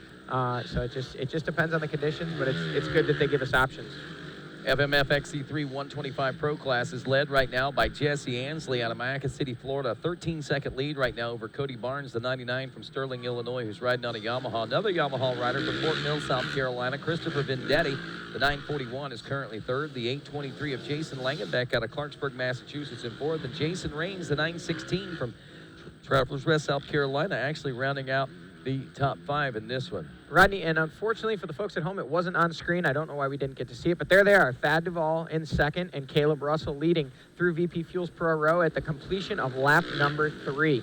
Wow, So I had them another 7 minutes before they were due in. Well, the issue was the first lap is several miles shorter, so I don't think it's completely updated the computer, even though they're 2 laps in. Okay. But nonetheless, yes, those guys are through. We are still waiting here in front of our Racer TV studios. We're waiting on that third place 212 machine of Ricky Russell. We have not seen him yet, so we missed those guys on screen. Actually, he has come through 1 minute and 34 seconds down. We see another 8 seconds behind him now is Jordan Ashburn. 6 seconds behind him is Ryan Sipes. 4 seconds behind him is Stu Baylor, and Josh Strang only 17 seconds off pace. Another 2 seconds back in 8th is Trevor Bollinger. Josh Toth waiting on him to check in for his third lap complete to see where he sits in the overall in this one today. Yeah, and that really shows you, there is a torrid battle between, 6 or 7 guys over that third place spot. But the crazy part is those top 2 guys are checked out. A minute and 34 seconds after 3 laps of racing. That is absolutely insane. They are just blowing the doors off of everyone else. We do see now here in front of the Racer TV studio, Ricky Russell coming by. No heat on him directly, but I do see Bollinger lurking back there, just a couple lappers back. Ricky Russell takes a look over his shoulder, sees Trevor Bollinger. So Bollinger has now gotten his way around Jordan Ashburn, and Ashburn back to the 5th place spot now. So it's, oh, look at this. Is that Stu? We've got a couple of riders down, and one of those is Ryan Sipes. Ryan Sipes is down with the lapper. They connected. That lets Stu Baylor right up onto the back wheel of Ryan Sipes. Looks like Stu Baylor has an issue. He's looking down at his machine. So unfortunate there. Those guys twisted some things up, and now Baylor looking down at his bike. Sipes readjusting his handlebars. He's got an issue. So carnage right here in front of the Racer TV studios. There's Josh Strang checking in not far behind. He too could capitalize on the misfortunes of the number 264 of Ryan Sipes as we continue to watch this XC1 class make their way through here in front of the studios now. We see Josh Toth is checked in and still top 10. He's actually moved up to 8th place overall from the XC2 250 Pro class. There is Corey Buttrick in 9th place overall now. He's 8th place XC1 class. And Lane Michael checks in 10th place overall, 9th place in the XC1 Pro class. And what happened to Trevor Bollinger, the 739 machine, is not checked in according to... He is through. He came through. He had actually worked his way into the 4th place spot. He has worked his way around, I believe it's Jordan Ashburn. So he was there. His transponder must not be working. Stu's in the pits right now. Not real sure what's going on. There's AG. Well, he was looking down at his bike. There was obviously something wrong, and he's looking at his right side radiator, and that's what they're working on. It looks like he may be hurting because it's a fork issue. He's got something wrong with the forks there. They're trying to figure out. I don't know if they've loosened up. He does not look happy, but at this point, he is in big trouble because he is losing gobs of time and quickly falling. We are going to see Stu Baylor outside the top 10 after this one. Top 10 overall. Wow, that's going to be a heartbreaker for him and a tough one. He really hopes he gets something a little better here today. Sounds like we might have an update coming from the pits right now. And maybe not. Okay, that was a trick. So we're going to continue to watch right here. The 514 of Stu Baylor had a chance to talk with him there last evening. Really lighthearted coming into this event and was really hopeful of some strong successes here today. Being on the event T-shirt, of course, here in his home state of South Carolina, there's just so many variables that are to the positive for him here this week. And as Johnny Gallagher pointed out, you can see the look of frustration. The body English tells the tale as well, how anxious he is to get back on that racetrack right now. So we'll just continue watching this. While we watch this, let's check in with some of these other classes real quick. Keep an eye on what's going on the screen as well. We had touched on the FMF XC3 125 class there a moment ago. Let's go ahead and touch in with our A classes now while they continue to work on that shock and the suspension of Stu Baylor as he makes his way out of the pits now. As we go to the Open A class, Bryce Coster, the 712, after 2 laps of racing, doing in about 5.5 minutes, is taking the lead right now. The 43 of Ben Parsons from Orlando, Florida, about 30 seconds back. Another minute and 3 seconds back. Connor Smith, 7 seconds off that pace is Eric Geis, the 389 out of Sammamish, Washington. And Cope Beckert out of Zanesville, Ohio, rounds out your top 5. One thing to point out, Rodney, I just want to point out we don't see it on screen right now, But as the XC2 guys are working their way by here, Josh Toth is continuing to lead, but Ben Kelly has worked his way up to second place after being last lap in 9th.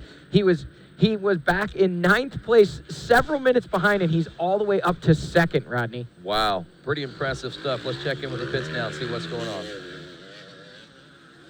All right, we're down here at the Tele Energy Racing tent. We heard Stu Baylor and Ryan Sipes came together. What's going on with Stu? We saw him come in, and he was in for a while. Yeah, he lost 3 pinch bolts on his sport tubes. And the ones we took off the practice bike for too long, and then we had to steal a couple off an 85 and behind us. All right, how's he doing, though? Is he feeling okay? Did he go down hard? No, he's feeling pretty good. Just a little upset about the pinch bolts, I guess. All right, well, he's back out on course, and hopefully he can make up some ground. All right, thanks a lot, Tara. Just to clear that, we thought that he'd gotten together. That was a lap rider that he'd gotten with, and Stu Baylor actually came around the corner right after that. So there was no contact between actually Ryan Sipes and with Stu Baylor. But, Johnny, I'll tell you, man, there's something I've never heard of in suspension problems. What's a pinched bolt, man? So the pinch bolt is actually the triple clamps are the steering mechanism that hold the 2 individual forks in place. Okay, yeah. So the pinch bolts, there's 4 of them, 2 on each side.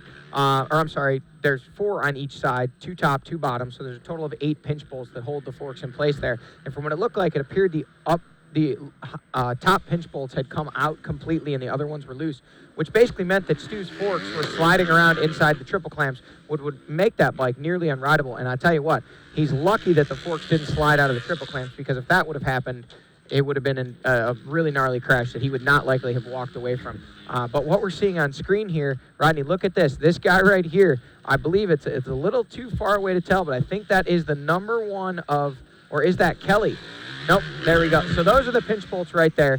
Those 2 8mm heads that you see to the right of that Motion Pro, they hold that fork tube in place. Now what they'll do is they'll loosen those up and slide the forks up and down, which change the characteristics, the handling characteristics of the bike. So it's likely at some point either those forks were out of the bike and serviced, or they were adjusting they'll run different lines, different millimeter height, and they may have been adjusting that. Unfortunately, either things worked their way loose or were not properly torqued in the first place. And long story short, Stu Baylor's were not in there, and they need to be, because those forks will just float around and ultimately fall off the bike. And one thing I know, I talked to Stu Baylor last night, and one thing he talked about was he liked his suspension softer, especially since his wrist injuries and things like that. Actually, like I said, I had a chance to talk to him last night, and this is what he had to say.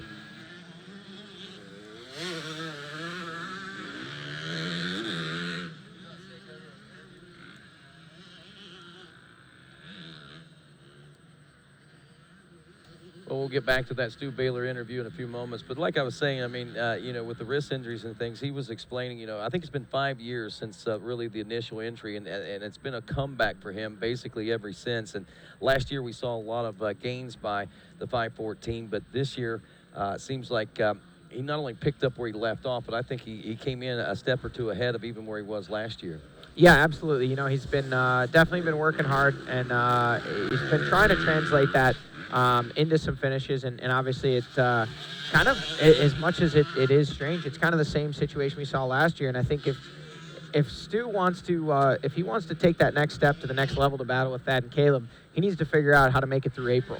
Because it's like he comes in March ready to go, and then April comes around and the wheels just fall off the bus. And I mean, obviously Stu is a phenomenal rider, but he just doesn't have that same podium charge that he does the first couple races once you get 3, 4, 5 rounds in. So something in the program there is, I'm sure they'll take a look at it, get it addressed, and work on it again for next year, and continuing to work on it throughout this year. Well, I tell you, we've had a chance to catch up with Stu a lot this weekend. As I told you, we talked about suspension and different things like that. But Stu being featured on the event T-shirt, he's been kind of the hype here this weekend at Society Hill and the Maurice Sportsman Reserve for this Camp Coker GNCC. And of course, with that, a lot of spotlight, a lot of attention, and you look over and you see, wow, man, he's rolling in style. So, we've been doing this little segment called GNCC Rigs lately. We just had to catch up with Stu and find out what his GNCC rig was like.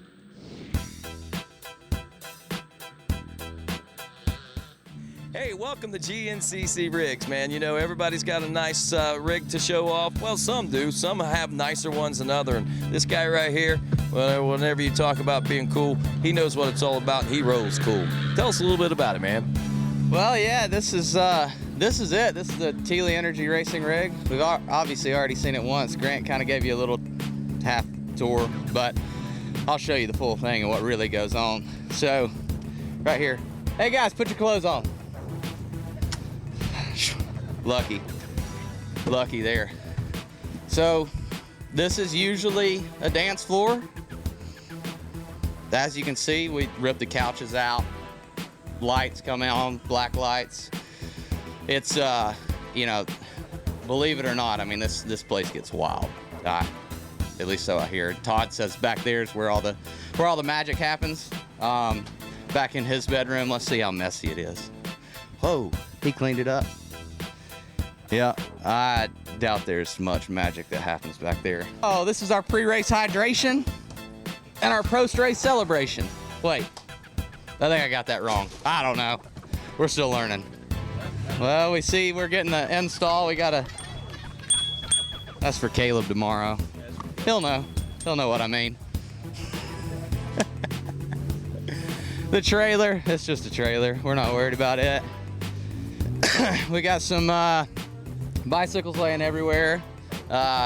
Sweet full wrap trucks that Todd took care of the wraps for us with HPD. This bike, this is my rig. Oh, yeah, and Liam, of course, he's got an old hatchet boy. He's got a Miller Lite down here and a Husky on the back of my camper. Climb on up in. Then here's my special place.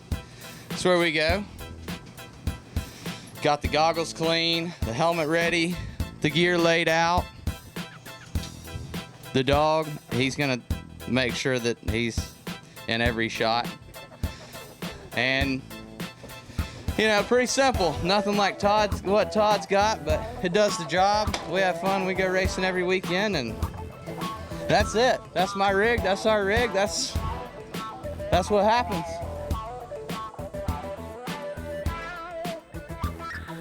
Drop the mic. Your mic drop, man. Yeah, that's Stu Baylor. And of course, with that, let's take a break and we'll be back with more GNCC Live after this. The halfway point is here, and these riders have endured over an hour now of hard battling through the woods at extremely high heart rates, the type the average athlete couldn't even fathom for this level of distance. Can they stick with it to the end? Don't click that X. GNCC Live on RacerTV.com continues after this.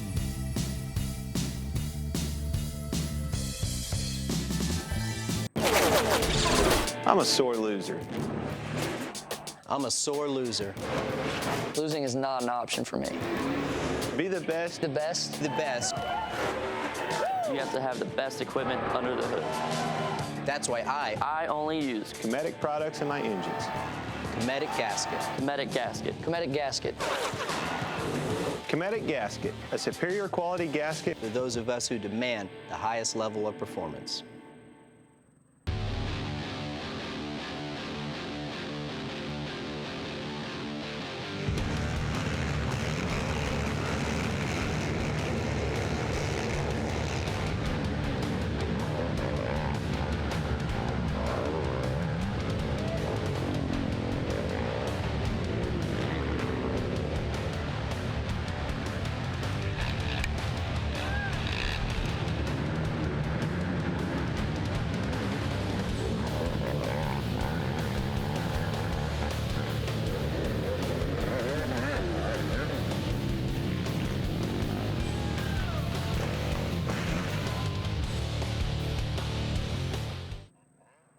Are you ready to go? GNCC Racing!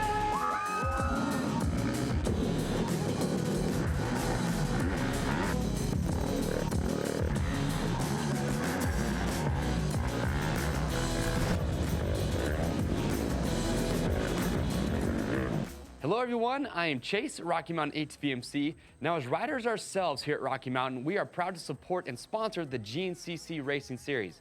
Now one program that we've always been known for is our Race Gas program, where every rider who pre-registers for a GNCC race receives a $20 gift card to Rocky Mountain ATVMC. And now for 2018, we've made it even better with our all-new digital delivery. Now, after pre-registering and being put on the fast track, instead of waiting for your gift card to arrive via mail, your $20 in race gas credit will be delivered directly to your Rocky Mountain ATVMC account in 1 to 3 weeks, which is just enough time for us to receive your pre-registration information and process it. You will also be notified via email when your race gas cash has arrived and also what event you received it for and the expiration date of that credit. Now, if you don't already have a Rocky Mountain account, no problem. You'll be able to create one through the email that Rocky Mountain sends you. This new program will make it faster and easier for you to use your race gas cash, whether it's an online order or if you're calling in and ordering by phone. So don't wait. Get pre-registered today for an awesome experience at your next GNCC race and earn that free race gas cash. RockyMountainATVMC.com. Get ready.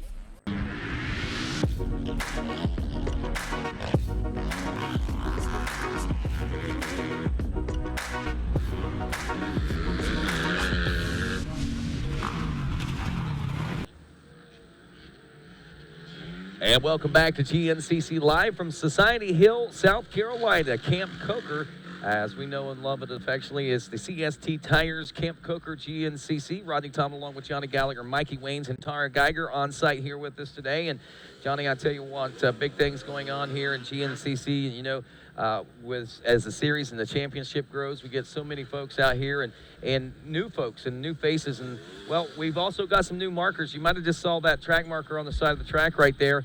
That looks like a narrow bridge or a narrow lanes line that you see on the bridges and different things like that. Well, that has replaced what we call the old double arrow sections.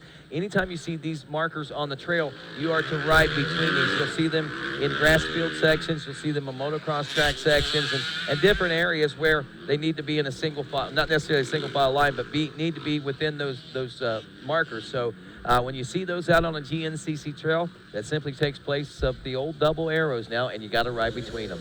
Absolutely, Rodney. You know, and I think the double arrows were a bit confusing. It was a good concept, and the idea was solid. Unfortunately, people didn't understand exactly what double arrow meant. People thought that there needed to be 2 arrows on top of each other. Some people thought it was a special arrow with a double outline, when in reality it was just what you see there. 1 arrow on each side of the track parallel to each other at the same point. So many people didn't understand it, so they went with this. This is clear. It's very similar and almost identical to what they do on the roads. And basically what this signifies in the simplest manner is GNCC racing, as it rolls, is a 25-foot course. In this section, no. You have to be within those markers. You don't get that 25-foot grace period either way. Well, as we take a look at that Rocky Mountain ATVMC leaderboard now, as we're an hour and 21 minutes into this, 3 laps deep. Caleb Russell continuing to lead Thad Duvall. The time, 2.3 seconds when they checked in last. Ricky Russell, minute and 34 seconds back with a 7-second gap back to Trevor Bollinger and Jordan Ashburn rounding out the top 5. Ryan Sipes was in 6th, had a little bit of an issue there. He went down, lost several positions. Well, no, actually, I don't think he did lose much positions. What he lost was time as Stu Baylor pulled up on him, but then Stu Baylor had problems in the pits. He had to change some bolts out there in his suspension system, and when doing that, he lost a few positions. That's going to move Josh Strang up, obviously, into 7th place now. Josh Toth should go 8th place overall. Corey Buttrick should be up to 9th place overall. He was running 10 when they checked in, and that will bring Cole Madison, the XC2 250 Pro 2nd place ride, from 11th place overall to 10th place overall now after the misfortunes of Stu Baylor. So that's what our top 10 are looking at. Hey, we got Chris Bach, former GNCC rider, here with us. He came back today to do a little bit of GNCC racing in the Sportsman A class, and Tar Geiger's catching up with him.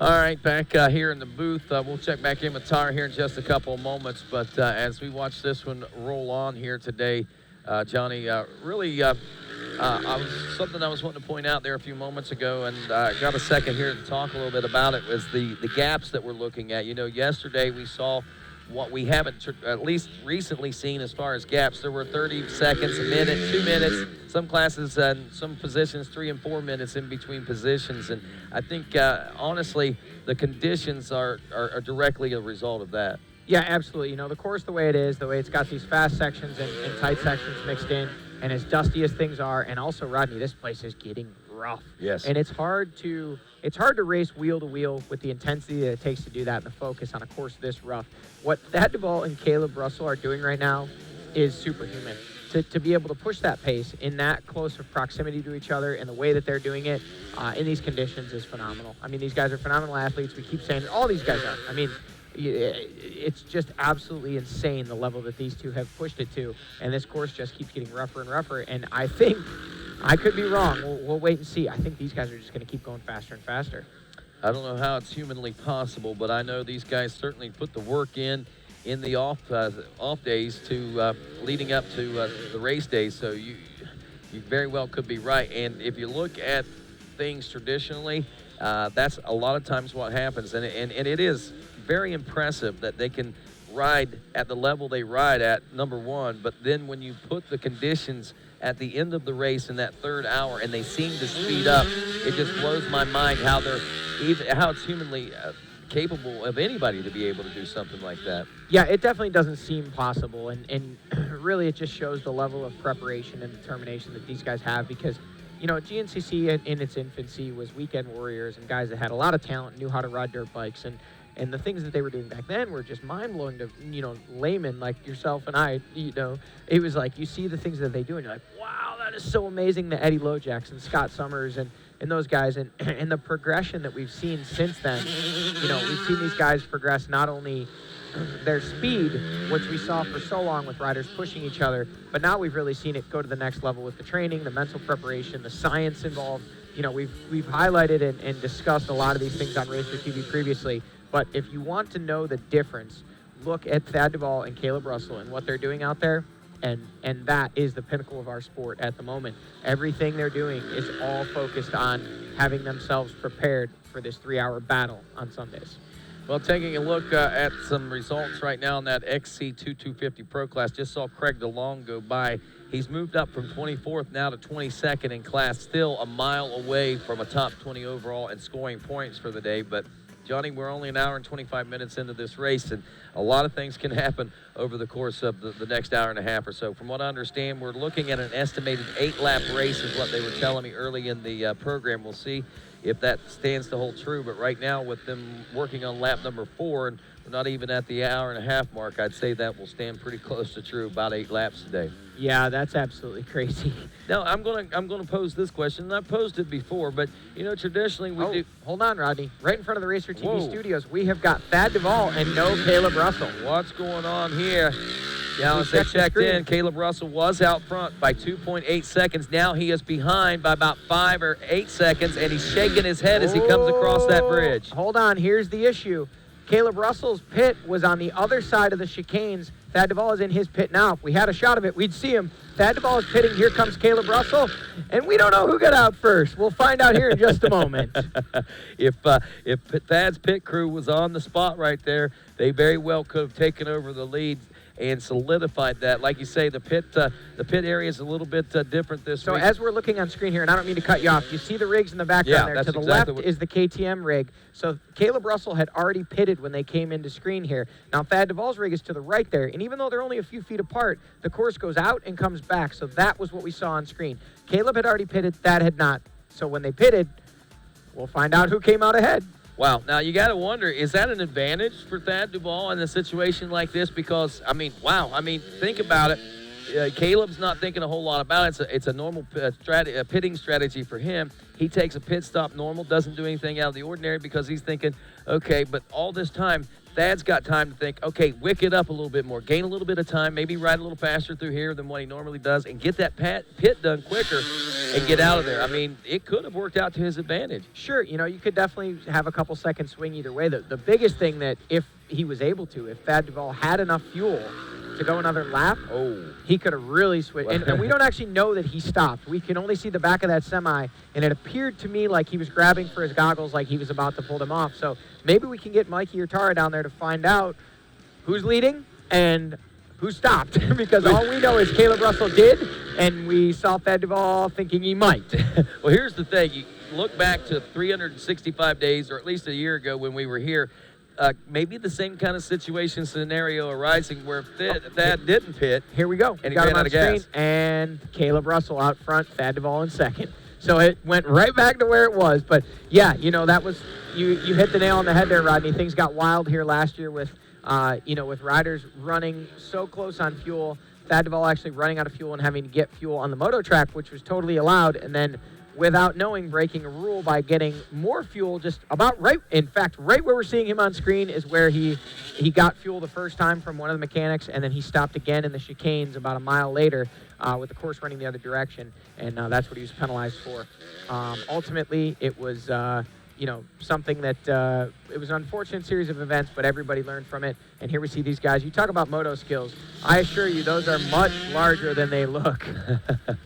Wow, and they're a lot rougher than they look. Look at the way the mechanics of the suspension are working through those bumps and stuff. And Tyron pointed out something very somewhat obvious, I would think, but at the same time, maybe you wouldn't think about it. But suspension setups for motocross tracks and for woods racing, obviously a little different. Somehow or another, they find a happy medium. But I almost have to wonder, do they go with a more motocross style setup coming into this, because there are so many rolling bumps and things like that they're going to have to contend with?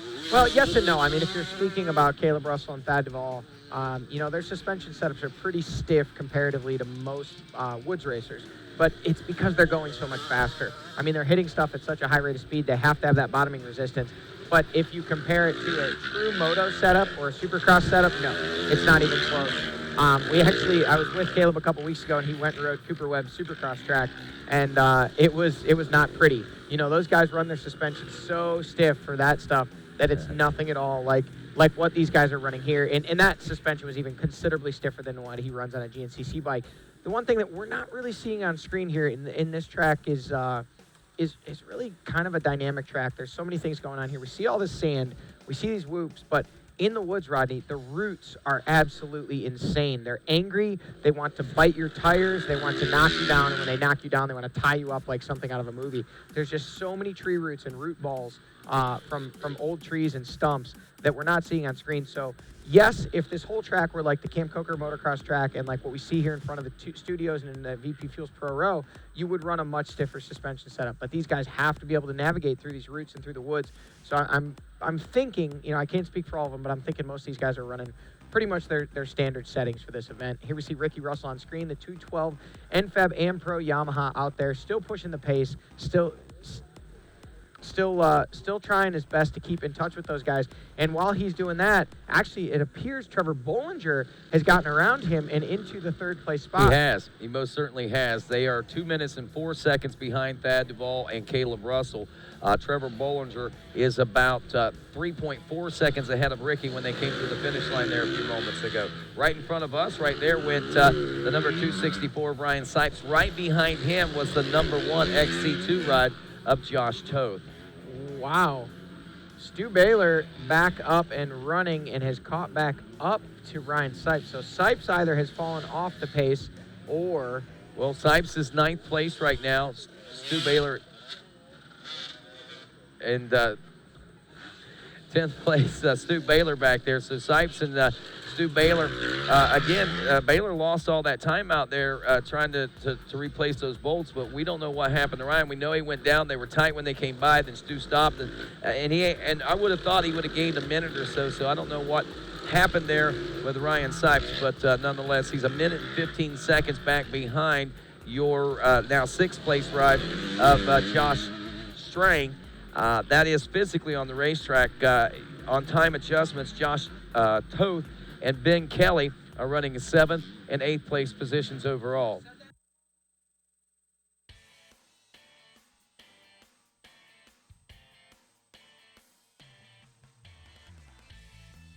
Well, as we watch right now, continue to watch, I'm going to check in with some of these other classes real quick. We talked about several of the A classes a few moments ago. Let's check in with some of these B classes as we're just now past the halfway point at an hour and 32, almost 33 minutes now.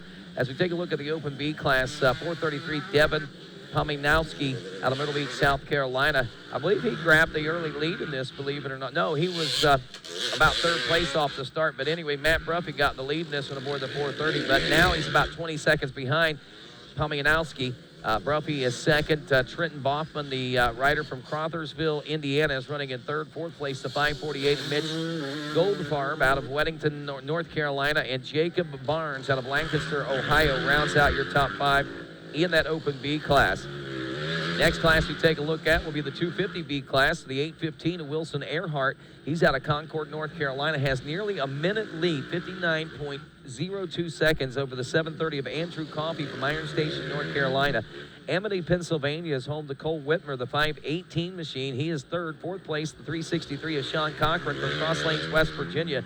And Richmond Hill, Georgia is home to Jake Borum, the number 240, who rounds out the top 5. As we look at the 200B class now, Sean Myers from Pittsburgh, Pennsylvania, 1.4 seconds, one of the tighter battles aside from the XC1 class we're watching out there. There is Josh Toth on screen, by the way, as he makes his way through the moto track. I'll update you on that in the next class just to let you know how that class is breaking down. But in the 200B class, Sean Myers and Colby Davis out of Berkshire, New York, 1 second behind.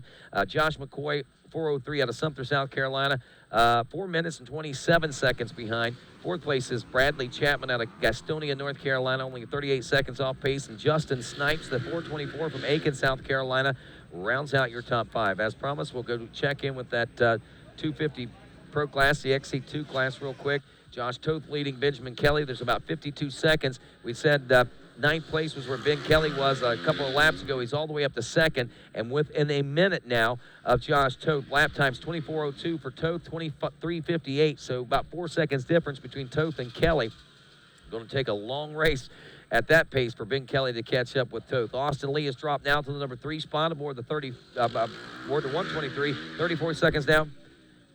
And there's Ryan Sipes. We're getting the report that he is pulling off the track right now, so that's an indication that there was some sort of trouble there, Johnny, when we saw that Stu Baylor had reeled him back in for that ninth place overall position. Yeah, and we saw Sipes after that contact where he was laying on the ground with the lapper. We saw him looking at the right side of his bike, and he was readjusting. Oh, Caleb Russell on screen leading the way, making dust, and wow, look at that. If you're Thad Duvall, you got to wonder, where am I going? Wow. I think we saw Thad Duvall charge through that dust. It was kind of hard to tell. But, yeah, I mean, so, there could be a number of things going on with Ryan Sipes right now. I mean, back to that, thinking about that. I mean, like you said, looking at that, going down like that, looking at the right side of the bike, it could be radiator problems, a number of things. Something could be bent. I mean, well, he was working, when he rode away, he was working on his front brake master cylinder, trying to get it all squared away in the lever. So it's possible he might have bent up something on that machine. And obviously with him being a part-timer here this year in GNCC, you know, if things aren't going his way and or maybe the bike's not handling right, why risk it and take a chance of injuring himself? Maybe he's just going to go back to the truck and adjust things or possibly call it a day. Well, as we continue to look at the XC2 250 Pro class, Nick Davis in the number 4 spot out of Mashawin, Pennsylvania, putting that gas machine on the podium a couple of races ago, trying to position himself to do just exactly that again today. Looking at lap times right now, about 40 seconds behind Austin Lee, running about a 30-second slower lap time that last time around. Depending on what happens the rest of this race, that could tighten up, and I know Nick Davis is very capable of a late race push. Cole Madison in 5th place right now. He's out of Inman, South Carolina. Then it's Evan Smith, Liam Draper, Pascal Rochnecker, Trevor Barrett, Jonathan Johnson, rounding out your top 10 XC2 250 Pro Class. And with that, we'll check in with some more of our B classes here in just a couple moments. You know, all these mechanical issues today, Johnny, it really makes me think that, you know, the guys that probably are the big heroes of a race, you know, we put all the highlight and all the spotlight on the riders, but, you know as well as I do, it's not just one person. Even you are not a one-man band. You've got a team, a guy or two that are out there, a few guys out there on the track that are helping and assisting you. And one of those most critical guys that you can have is a mechanic. And we had a chance to catch up with Caleb Russell's mechanic and talk a little bit about what he goes through and what he has to do Thad Duvall's mechanic, to talk to him and find out what he has to go through to prepare and get Thad ready for a race. I'm Tanner Tremaine. I'm originally from a small town in Nevada called Gardnerville, Nevada. Currently reside in Temecula, California, and I am lucky enough to be Thad Duvall's mechanic. I started with the Endurocross series, which is pretty much a West Coast series, but it's in an arena. They're just riding over logs and rocks and small course stuff. And I was lucky enough to meet the team manager, Timmy Wigan, doing that stuff a couple years ago. I was kind of nervous at first because not only had I never done an East Coast race or an East Coast series, but I didn't know who Thad was. And so that, as a new mechanic to a new team, but a new rider, kind of made the transition pretty easy. But the GNCC series and the National Enduro series it's super easy to get into. Everybody here is super family oriented. Everybody's super nice, super fun. It was a pretty easy transition, pretty fun. I'm pretty confident with the bike that the bike's going to be good. I can typically read, how he's riding, the way he's on the bike, and he's got no problem telling me if there's an issue or if something's not right. And so when he comes into fuel or comes into pit, it's normally just fuel. Just give him gas. He's not even one to really take goggles. We'll give him water or a little, like a goo pack or anything like that, but if something's wrong, he'll vocalize it and tell me right then and there.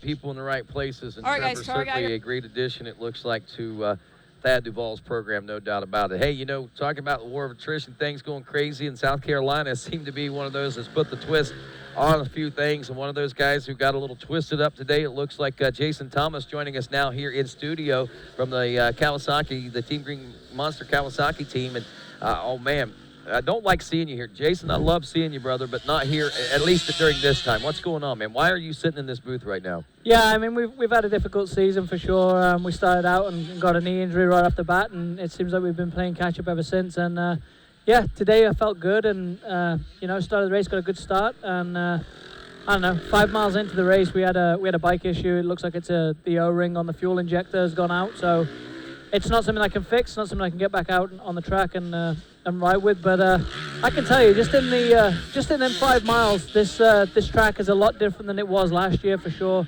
Obviously, I was able to win here last year, so dusty on top and super hard pack underneath. So it's difficult conditions, Right now, Thad Duvall is he's running second to Caleb, and that is a difficult place to be in these conditions for sure. Right, and I wonder, how is he keeping that pace so close, under these conditions? I don't know. When I came in, after they pulled the bike back in, I saw how close he was to him, and straight away that's the first thing I thought is how's he staying that close, because these field sections are exceptionally dusty. The woods are dusty. So with that dust, often if you're within a certain distance of the rider in front of you, you're able to kind of stay out of that dust cloud a little bit. But if you drop back just a few feet, it can change completely. So I think right now he's able to deal with it. He's always been a good rider in the dust anyway, whether that's because he takes a lot of risks or whatever it is. But yeah, he's definitely, if he can get in front of Caleb, that's where he's going to want to be for sure. Well, Jason, really a bummer that you're out of this one, but it's good to get your perspective on this. I've noticed, and we talked about the plumes of dust that Caleb Russell was kicking up out in some of these bigger powdery berms and stuff, and that obviously is a defense tactic, I guess, in some way, huh? Yeah, it would be for sure. Caleb's going to he's going to drag his feet coming into corners. He's going to go wide out of the corners to blow up them berms, and he's going to make sure that he makes it as hard as he can for Thad. But at the same time, I mean, he's getting into lappers at this point as well. So, he's got dust in his face, so he's dealing with it too. For sure. For sure. There's Caleb Russell. And speaking of the dust and the lappers, there it is. I mean, although that's not so bad that you can't see it through or anything, it's still, you're inhaling that, you're getting it in your mouth, and as a lot of people say, you ride with your mouth open a lot of times to get that extra oxygen in, and you're sucking that down your throat and in your mouth, man. That dries you out pretty quick. Yeah, for sure. It'll dry your mouth out, and then you got to keep drinking. I mean, these guys are gonna want to stay hydrated anyway, but yeah, the dust just makes it that much more difficult. I mean, drinking. I mean, these guys are gonna want to stay hydrated anyway, but yeah, the dust just makes it that much more difficult. I mean, Right now, it looks like the wind is blowing pretty decent. I could tell you, for me, at the beginning, it didn't look like that. It wasn't as clear as that. It seemed like it was dusty, and I was at the front of XC2, so it looks way easier on TV than it actually is right now, for sure. Well, that's I don't know whether that's good or bad. I guess for some it's good, for some it's not. But anyway, so you didn't get a chance to see but about 5 miles of this track, huh? 5 miles, yeah, and I made it to the first mud hole, and that's when the bike shut off. And that mud hole, I know there were some guys there, some of the team guys were there, and saying that had deteriorated quite a lot since yesterday, and it was going away just the lap that I was sat there waiting to be pulled back. So. Yeah, that's the only mud hole I saw, but I believe there's a couple out there. But that isn't going to be too much of an issue for these guys today. I don't think the mud hole. It's going to be the dust. And that's the biggest obstacle. I mean, yeah. You may and the biggest factor. You think lap traffic, this hill, that mud hole, whatever the case may be. It's just the elements around the track all the way around with the drier conditions. Fortunately, we do have some areas that aren't as bad as others. But at the same time, that's not, if you got 10 miles, that's not. Right, it drives you out. But that goes to show you how hard these guys train, how hard they push to get through this stuff. And not only on the professional level, but also on the amateur level, man. I mean, it takes a lot of grit to get through this. And oh, yeah, for sure. Yeah. So let me ask you, how's things going for you with Kawasaki, man? I know that's a brand new ride you had that we had said goodbye basically to you in Masontown last year. You were moving on to other things, and then this opportunity presented itself. Yeah, it was kind of a last-minute deal. I got the call from Kawasaki and Monster Energy, and I mean they're trying to get back into GNCC, and I think next year it's going to be a lot bigger.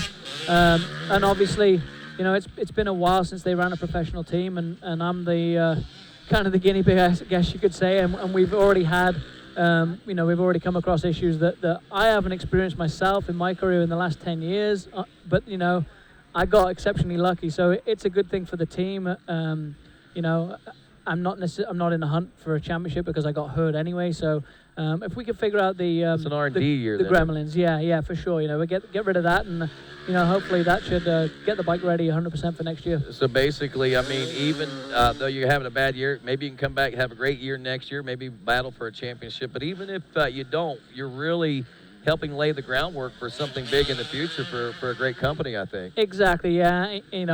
I've won championships before, so it's not like I'm hunting for championships necessarily. So, I had a lot of good years, and to have a year where it's a development year is it's not necessarily a bad thing. I'm hurt anyway, but at the same time, it's beneficial to the team, I hope, and that's hopefully the next stage of my career is being involved in that situation there a little bit more. So awesome. I can't wait to see where your career goes. You certainly got a lot of information and I think a lot of knowledge to pass on, and you still got a lot of talent that I think you can unleash on the racetrack at the same time. So you're sitting in a good position as far as I'm concerned, JT. For sure, yeah. We'll see how it goes. Hopefully it works out. Well, as we pick up the action right now, let's see where our leaders are. They're about a minute out from the finish line as we're watching right now, according to calculations. So we should be seeing Caleb Russell and Thad Duvall over near those AMSOIL chicanes here pretty soon. Trevor Bollinger, again, a couple of minutes back with Ricky Russell hot on his rear wheel in third and fourth. That was the big change that we had noted. And Bollinger, coming off of that podium position finish in North Carolina, as we said, he only wants to improve and only wants to do better each and every round. And now that he got a taste of what it's like there in the XC1 class, it looks like he's going to be tough to knock off of that one. Yeah, Trev's going to be tough for sure. I think he just needed a little bit of a confidence boost, and obviously with that podium there at Steel Creek, he's got it figured out again today. It seems like he got another bad start. Starts have always been a pretty big deal for Trevor, which is a shame. But again, with a bad start and where he is right now, this early in the race, he's ridden well. He's obviously comfortable with the dusty conditions, and once he gets in, is he in front of Ricky right now? Yes. Oh yeah. So now he's cleared that dust. That's a big gap to Caleb and Thad, so he should be. Unless something happened whenever they did their pit stop. They came through the finish line. Bollinger was ahead of Ricky, and then when they came here in front of the announcer's booth here, he was still in front of him. So we're assuming that that is the case. Honestly, you know, you look at lap times, 23:21 and 23:32. I would expect that maybe Bollinger, if that's the tail of the tape right there, will have a 15 or 20 second lead by the end of this lap. But we'll know more here in about 4 minutes, 3 to 4 minutes for those guys, as we see Caleb Russell has checked in to 23 minutes and 10 seconds. Lap times staying very consistent to where they have been, not really speeding up just yet. Thad Duval checks in, 3.9 seconds back, 23:11 was his lap time. So they're running right on pace with each other. 4 seconds is what the clock says, but in a situation like this, Jason, 4 seconds is nothing in reality. No, it isn't anything at all. It's I mean that's the way they've been all year. You know, I don't see it changing anytime soon. They're just they're just on an equal playing field right now. You know, there's nothing to separate them at all. Not even dusty conditions. You know, it's not going to slow Thad down anymore. Yeah. It's slowing Caleb down. So and it seems that each one excel and have issues in the same types of conditions. I mean, it's almost like they're twin riders almost. Yeah, for sure. I mean, they grew up riding together right from the youth ranks, so they have a lot of experience around each other and with these tracks, and definitely, you know, Caleb in the early stages of his pro career wasn't good in certain areas, and Thad didn't necessarily struggle with them things. He was more a case of leveling his riding out and getting rid of the mistakes for him, whereas, you know, Caleb bridged that gap. He was able to, you know, he wasn't good in mud in the beginning, and now he's flawless in the mud. So they're both well-rounded riders. They don't really have any weaknesses at all. Yeah, I wouldn't say no. So Bollinger, we're waiting right now to see whether Bollinger and Russell, what's going to happen there. That's in front of Caleb. He'll come. That now in front of Caleb again. Now that could indicate another pit stop there for Caleb, for Caleb Russell. So we don't know what's going on there. Oh yeah, because they're on different. Yeah, places, and I don't know what would have warranted that. So maybe we can get Mikey and Tara down there. There goes Thad into the pits now. So Caleb's going to get back around him. Did both of those guys pit back-to-back laps, or did we miss something there? I don't know what's going on. Seems like they did, yeah. Because I was on the way over and they were pitting, yeah. Yeah, that's, I mean, that's strange. I don't know. So, man, there's a number of things that could. Maybe it's drink. Maybe they're stopping for drinks or something like that. Maybe the dust that we're talking about is drying them out a little bit more than what we expect. Possibly. I don't know. That doesn't. I've never seen them do that before. So that's definitely something new for me. Possibly they pitted back-to-back laps so they could go the rest of the race. I don't know. I don't know why they would do that, but I would think at that point they would, you know, Husky would try and change their strategy up from KTM a little bit, especially because Thad's getting in front of Caleb during the pit. So if they could have gone, he would have had that clear track. You know, so not sure. Don't know what's going on there. Don't know. There it is. Ricky Russell is back in the number 3 spot. He is 2 minutes, 39 seconds back behind Thad Duval, and no sign as of yet. I don't see Trevor Bollinger checking in on timing and scoring. He may have gotten missed. We are going to be watching for this visually. I think this happened last time when they came through. Bollinger may be having a transponder issue. I'm not going to swear to that just yet, but we'll know more here in a moment. 2:39 is what we have Ricky scored in at 3rd place behind Thad Duval, who was your second place ride whenever they came through. I think he moved into first momentarily, and Caleb got back around him. But again, we're waiting for the visual on this one to see if maybe timing and scoring might have missed the 739 JCR Honda ride. There's the 123 of Austin Lee as he makes his way towards a end of another lap. That's your 4th place ride there in the XC2250 Pro class. He's 11th place overall as well. Back out front on the moto track, back to our leaders, it looks like. Thought I saw Thad Duval going through there. Yeah, Caleb already went through. So, now, did you get a chance to ride this part of the track? No, I didn't make it to the moto track. No. Looking at this, what do you think it is? You feel like you missed out on something today? I mean, the moto track honestly looks like the best part of the track. I mean, you can just tell by the color of the sand, you know, from rider experience, you know, or whatever, but I can tell that there's still moisture in the moto track for sure, whereas everything else is dry, you know. So that probably right now is for sure the best part I've seen. That was a close one yeah. there. getting those scary moments, but you got to trust yourself and you got to trust the riders, and you got to just pull the trigger sometimes, huh? For sure, yeah, for sure. It looks like Caleb's stretched out a little bit on. Oh, there he is, yeah. So it's not too much of a gap, but yeah, on that moto track for sure. You know, these are Caleb and Thad are very experienced on moto tracks, and the guys around them at this point probably aren't so experienced. You know, they are woods racers after all, but yeah, they're getting through them, and definitely I would be a little bit cautious on the moto track around them guys for sure.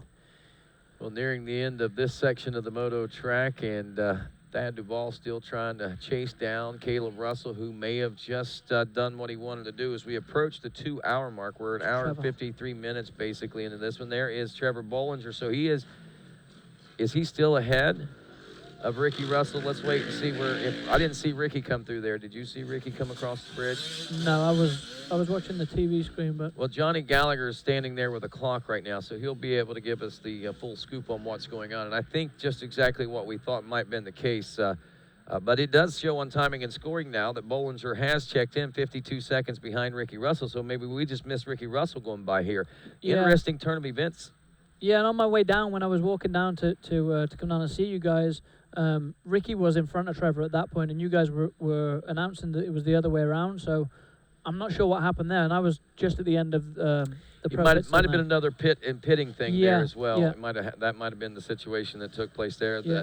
That he'd just gotten around him not long before that, and then he was ahead of him. So right, and that was the lap that everybody pitted, I believe. So that could have certainly been a part of the story of that one. As we continue to watch here, we see that Josh Toth, look at this, Toth is up to 5th place overall right now, folks. It's Jordan Ashburn and Strang, is it? Together? Yeah. Yep. So yeah, Ricky's in front of Trevor. There's Ricky on the moto track now, so I believe he's in front of Trevor. Yes. Strang has a problem with his fuel injection, sounds like. Is that what that cracking and popping is? Yeah, that's what that is. Yeah, it's missing. It seemed like it cleared out, but he kept going. It didn't come in for a pit. So, yeah, again, not sure what happened with the pit with Thad, because they didn't pit Strang. So, and he's on the same bike. So they've obviously got something else going on there. Well, and there's Baylor. He's catching them guys well. He was a long way back. What's going on? He was 10th place the last time around. He's up to 8th place now, and only one XC2 rider is in between he and in this. And there's that rider who is the number 1, Josh Toth, making his way by 2:06 if you're watching timing and scoring. But nonetheless, Josh Toth physically right behind Stu Baylor. Baylor is currently 8th place overall, and 31 seconds behind Josh Strang, it looks like, and Jordan Ashburn. As we look at the lap time, 23:12. Wow. For Stu Baylor, Josh Strang, 24:08. Jordan Ashburn, a 24:17. So a full minute faster, Stu Baylor. In theory, he should be around both those guys and trying to track down Trevor Bollinger physically on the racetrack after that. Yeah, that's a huge gap, because he was in the pits for a long time. I was stood there when they were messing with that fork, and yeah, he's made up some serious time for sure. Man, riding like a madman, man on a mission. 23:10 and 23:11 was the lap times of Caleb Russell and Thad Duvall. As we look back to Stu Baylor's lap time, 23:12. He is right there with those guys. As Trevor Bollinger, your 4th place ride, now makes his way through the FMF PowerPoint section of this racetrack. Not a big sense of urgency for that rider. Doesn't really seem to be pressing things, but seems to be riding a good steady pace right now. Yeah, he's obviously... Ricky came through that section first, and he doesn't have anyone to kind of follow and pace off of. So hopefully he doesn't let it drop too far, because them guys behind him, they're coming for sure, especially Stu. So he doesn't want to settle down too much. But again, he doesn't have anyone in front of him to chase right now. So we'll see what happens with that. He's only about 43 seconds behind Trevor Bollinger. Let's do the math on this one now. Bollinger turned a 24:40. And if Bollinger stays steady on that, in theory, there's no reason why Stu Baylor shouldn't be all the way up to a 4th place position and quite possibly battling physically with Trevor Bollinger on the racetrack by the end of lap number 6. If these lap times stay consistent and Stu continues this push that he's under right now. Yeah, exactly. Yeah, I mean, and again, Stu's going to catch these two in front of him now, so that's either going to... He's either going to struggle with that, or that's going to pick a pace up just a little bit more again, you know. Yeah, and I almost have to think that likely that Josh Strang is not going to want to be passed by Stu Baylor at that kind of a pace. And if he is, he's going to, and I think Josh is going to pick his pace up also. Yeah, but again though, Josh is, I've spent a lot of time riding with Josh, and I've been around him a lot, and he's not going to like the dusty conditions for sure. He's a rider that's a little bit on the cautious side, and I'm sure that's why he had an urgency to get in front of Jordan there. So once Stu catches him, if he gets in front of him, he's gonna struggle a little bit for sure, trying to keep up with him. Saw a shot of the 324 in the beta pits there a few moments ago. That was Feeding Hills, Massachusetts. It's Brian Dussault. We're starting to see a lot of the New Englanders make their way in, and Brian's one of those on the heels of our XC2 boys in the front of this one, of course. Yeah, and on screen we're seeing Stu Baylor. We've been talking about him. He's really been charging his way around this Camp Coker Moto track. And it just shows where he's making up the time and the kind of lap times are coming from. His intensity right now is just, it's there. He's pushing it. He's probably obviously frustrated with the way things went there in the pits, lost all that time having to fix an issue with his motorcycle. Now we see Ben Kelly, the 530 KTM rider. He's out there and he's trying to make up ground on Josh Toth, but I don't think he's been able to make any or much inroads towards making that happen.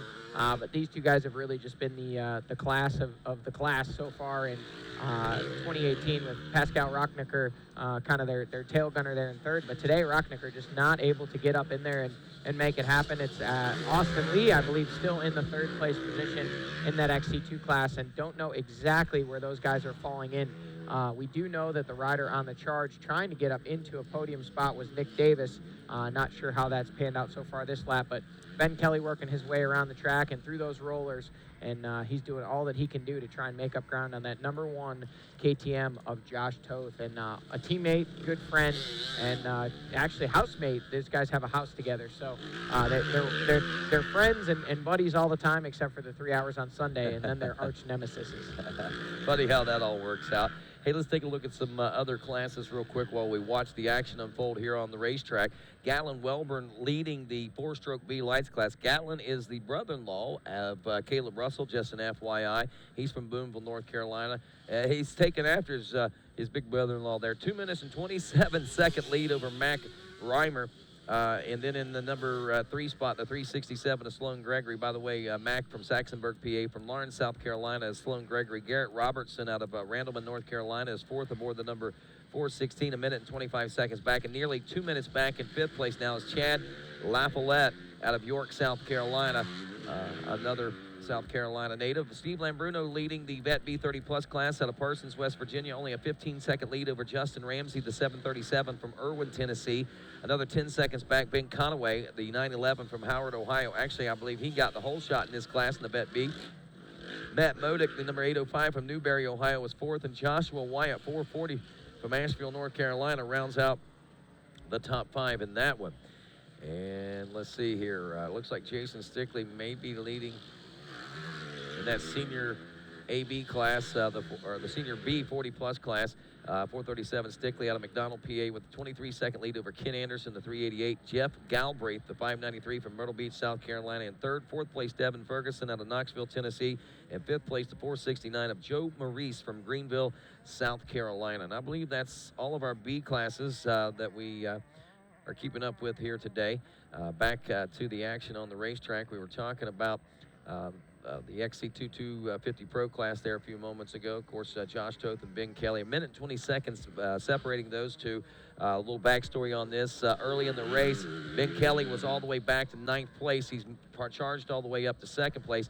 Austin Lee had actually was in 2nd place. Has dropped back to 3rd now. He's about 52 seconds back. Nick Davis, whom Johnny mentioned there a few moments ago, running almost, well, there's about 5-second difference between Austin Lee and Nick Davis. And right now, Austin Lee's got the 5-second favor. So there's about a 44, almost 45-second difference between 3rd and 4th.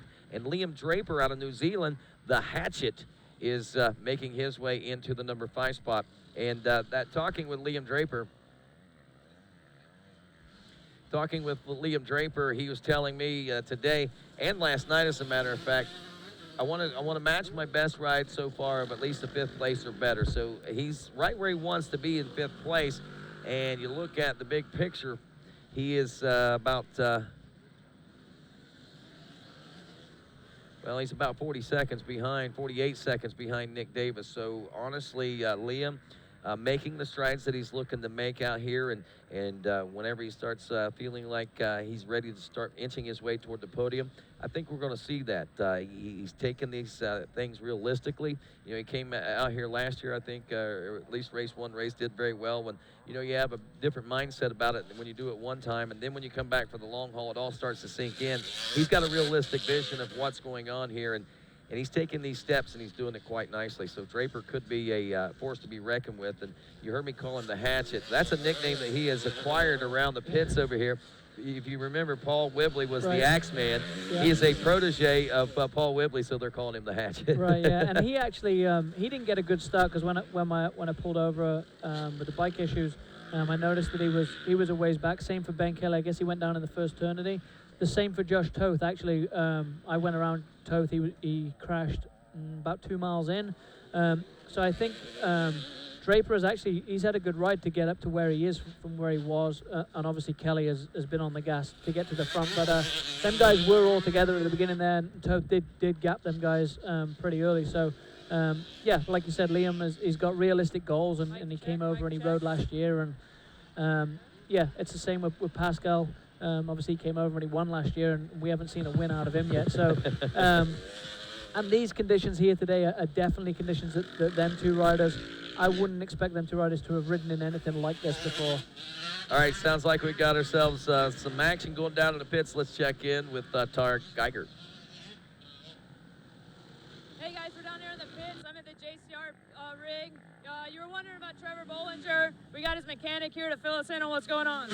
Yeah, well, we scheduled to pit him on the 4th lap, and he went through the scoring, and we're waiting for him out front, and all of a sudden he comes in behind us, and he ran out of gas, pushed it over here. We filled him back up. He went back out on the track. He's 50 seconds down behind Ricky, so I'm hoping he can push forward and maybe make a run to get third again. It's just, you know, our pit strategy is good. It's just the bike's sucking more gas than we expected. All right, there it is. Hopefully Trevor can find a second win and keep pushing towards the front and make it back onto the podium. Wow, that's a heartbreaker. You know, it's something that doesn't normally happen, especially in the middle of a race. You know what I mean? That you see that toward the end of a race, but rarely do you see something like that happen. But that could be coming back to the pitting strategies that we were talking about early, Johnny Gallagher, about how, you know, if you can go that extra lap and maybe make those gains, and that may be very well exactly what they were doing, but also, like his mechanic said, this track obviously taking a little more fuel to get around than what was expected. And what do you think would cause that? Hard to say. You know, this is a track that obviously it jumped up and it bit Thad in the same way last year. He ran out of gas at this track. And we got Caleb on screen. Looks like these guys are trying to stretch it out. He takes a look over his shoulder, and look at that. He doesn't have to look very far. Yeah. Thad Duvall trying to run it up the inside, and we see these guys just absolutely leaning on each other for 2 hours and 5 minutes, and it does not look like they're going to let up anytime soon. Wow, Thad looked like he was going for the pass right there, but as you were saying there. Yeah, this is a track that last year obviously Thad they thought he was going to be able to go the distance, and Caleb gassed and Thad ended up running out of fuel. But as far as Trevor, where he's run out at, I don't know. That's a, you know, it's confusing to me. But like I said, that was the confusion where he came through the pits and you guys thought he was in front, and then that's happened. It must have happened right at the beginning of the pits. I would presume he's pushed it up the pit lane to get gas. So that's where he dropped behind. And now, you know, with him being behind early on and using that energy to catch up to Ricky and then get in front of him, he's now got to get a second wind and do the same thing again. So that's a difficult ask, especially with the dust and stuff. But you know, he's in good shape this year for sure. So it's not something that's out of his reach. So we'll see what he does with that, I guess. And another scenario that we could see play out, obviously, is with Stu Baylor as hard on the gas as he is. If Trevor's got a little something left, if those two end up hooking up, they could potentially push each other right back up to that battle for third with Ricky Russell. So, you know, as hard as I was on Stu earlier, talking about the fact that he comes out like a ball of fire early in the season, if he's able to put this thing back up on the podium, I think you got to throw his hat right back in there in the ring as a potential race winner going forward. And honestly, Johnny, I mean, I see where you're coming from. I know exactly what you're saying, and history certainly has told that story time and time again. But I have to think, man, there's something different about Stu Baylor this year. I think we may see something even further into the season. I could be wrong, but something's different about Stu Baylor this year. He seems a lot more on point. Yeah, you know, I mean, definitely a new team. Just trying to get those guys up and get them some exposure. Came out swinging early in the season. We'll see if, you know, it's just been one of those things. You know, back in the day when Stu was battling, you know, with you, Jason for XC2 titles. You know, he would be strong throughout the year, but ever since that injury, it seems like he really puts a lot of prep time in during the off season. He's strong. He comes in swinging. And then I think it's a combination of two things and not being hard on Stu, but, you know, Stu does split his time between several series. And, you know, a lot of these guys have figured out that you can't spread yourself quite that thin. You know, you need that prep time. You need that rest time. Stu's out there. He's a grinder. He likes racing. But the reality of it is, you know, even as young as he is, you just can't keep up that intensity week in and week out. You have to focus on one or possibly two series, and I think that's kind of where we see Stu fall off a little bit throughout the season. Yeah, for sure. I think he's always been a rider that's overridden, overtrained, you know, he's just got too many series on his hands. But I think actually this year. All right, Tyler Geiger down in the pits right now has got some information about what we were talking about with this pitting strategy and this situation with KTM and the rest of the crew. Yeah, guys, it's a unique situation down here this week, and I'll show you what the teams are working with. As you come into Pro Row, you can see the KTM truck here. So Caleb would be the first to pit, but everybody else has to drop in, go all the way around the lake, and come back in right here, and you can see the line of all the other rigs. So it added a lot of confusion and excitement when Thad and Caleb came in together, and they got another pit stop before the end. So it's going to add a lot of excitement and some much needed stress, unneeded stress actually, but it's going to add excitement for us. These guys are keeping it close down to the end, and we're just going to have to see what happens. Thank you very much, Tara. And she's right, some unneeded or unwanted stress anyway for some of those guys. But at the same time, I mean, in the grand scheme of things, it all should, in theory, play out the same. But as we pointed out there, you know, there could be a couple little things that take place. But at the same time, you know, we got great battling going on up front. We've got great battling in the XC2. We've got great battles going on in the FMF XC3. Jason Raines, who was running in the number 5 spot about 2 laps ago, maybe 3 laps ago, has moved up into the number 2 spot. He's now a minute and 27 seconds behind Jesse Ansley. Ansley's got the lead in this one on the 37 KTM from Mayaca City, Florida. He turned a 25:24, which was about 30 seconds, call it 28 seconds faster than Jason Raines' lap time, but now he's got through some traffic out there. He might pick up his pace a little bit on the 916. The 99 of Cody Barnes in 3rd. Jason Langenbeck in 4th out of Clarksburg, Massachusetts. And Chris Vendetti holding steady in 5th aboard the 941 from Fort Mill, South Carolina. That's how things are looking here in the, there's Caleb Russell coming into the finish line now.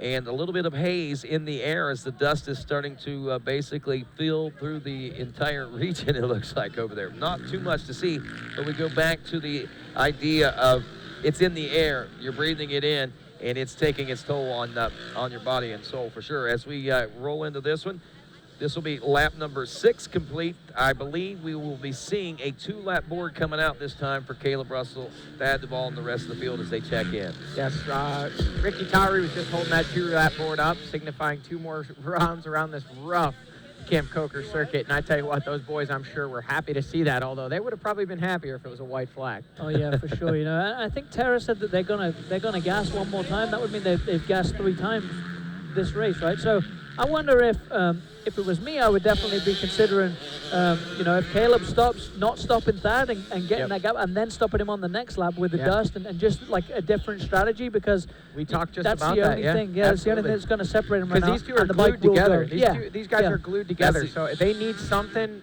You know, if you're Thad, you need something to shake things up. Obviously, got the win last round, but it seems that, you know, right now they're just kind of in that pacing each other. If you want to really shake things up, that's the way to do it. I agree, Jason. Yeah, they definitely are able to change that. I would think that bike, you know, is able to go another lap now after. I mean, that's only 2 laps on a tank of gas. So Yeah, that's definitely something that you know, it'd be interesting to see if they do that.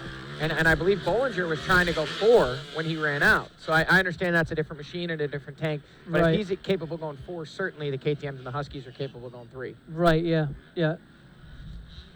Well, we'll see how it all pans out, where they all play out. There comes Caleb Russell across the bridge now here at the TV booth now. So they're gassing on the last lap because they haven't gassed this lap. Right.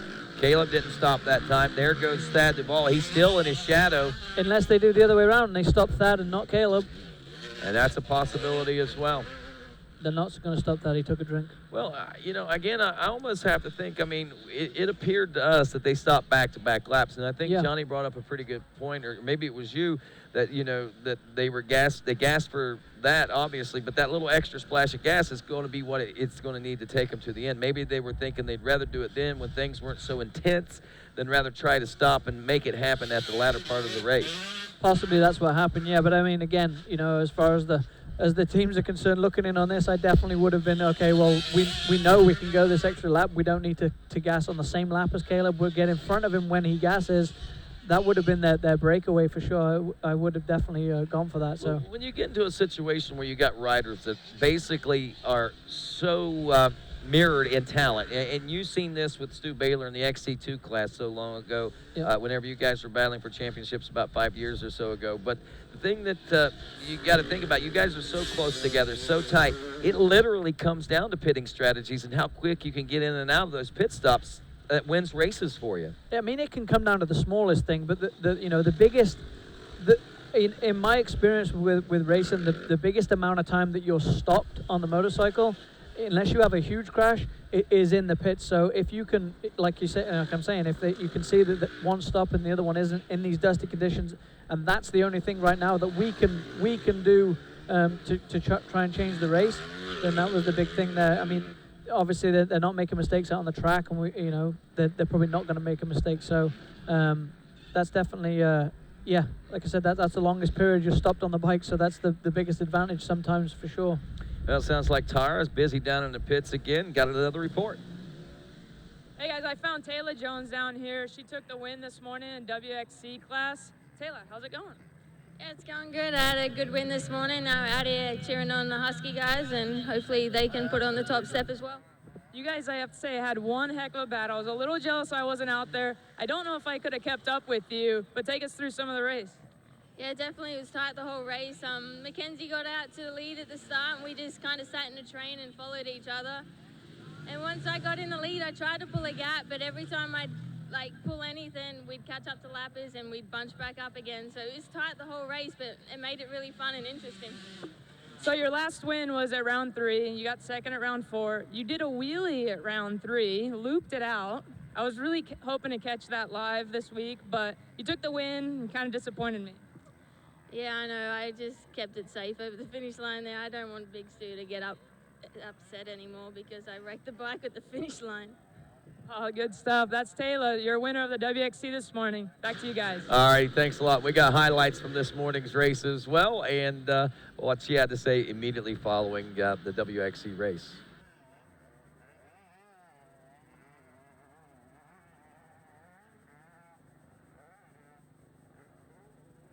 Guys, on this drone footage, we're seeing that Caleb Russell, the drone just flew into a tree. Caleb Russell's starting to stretch it out a little bit on Thad Duvall on the Camp Coker Moto track. Nothing worth being alarmed about if you're a Thad Duvall fan, but not what you would expect to see. These guys have been nose to tail.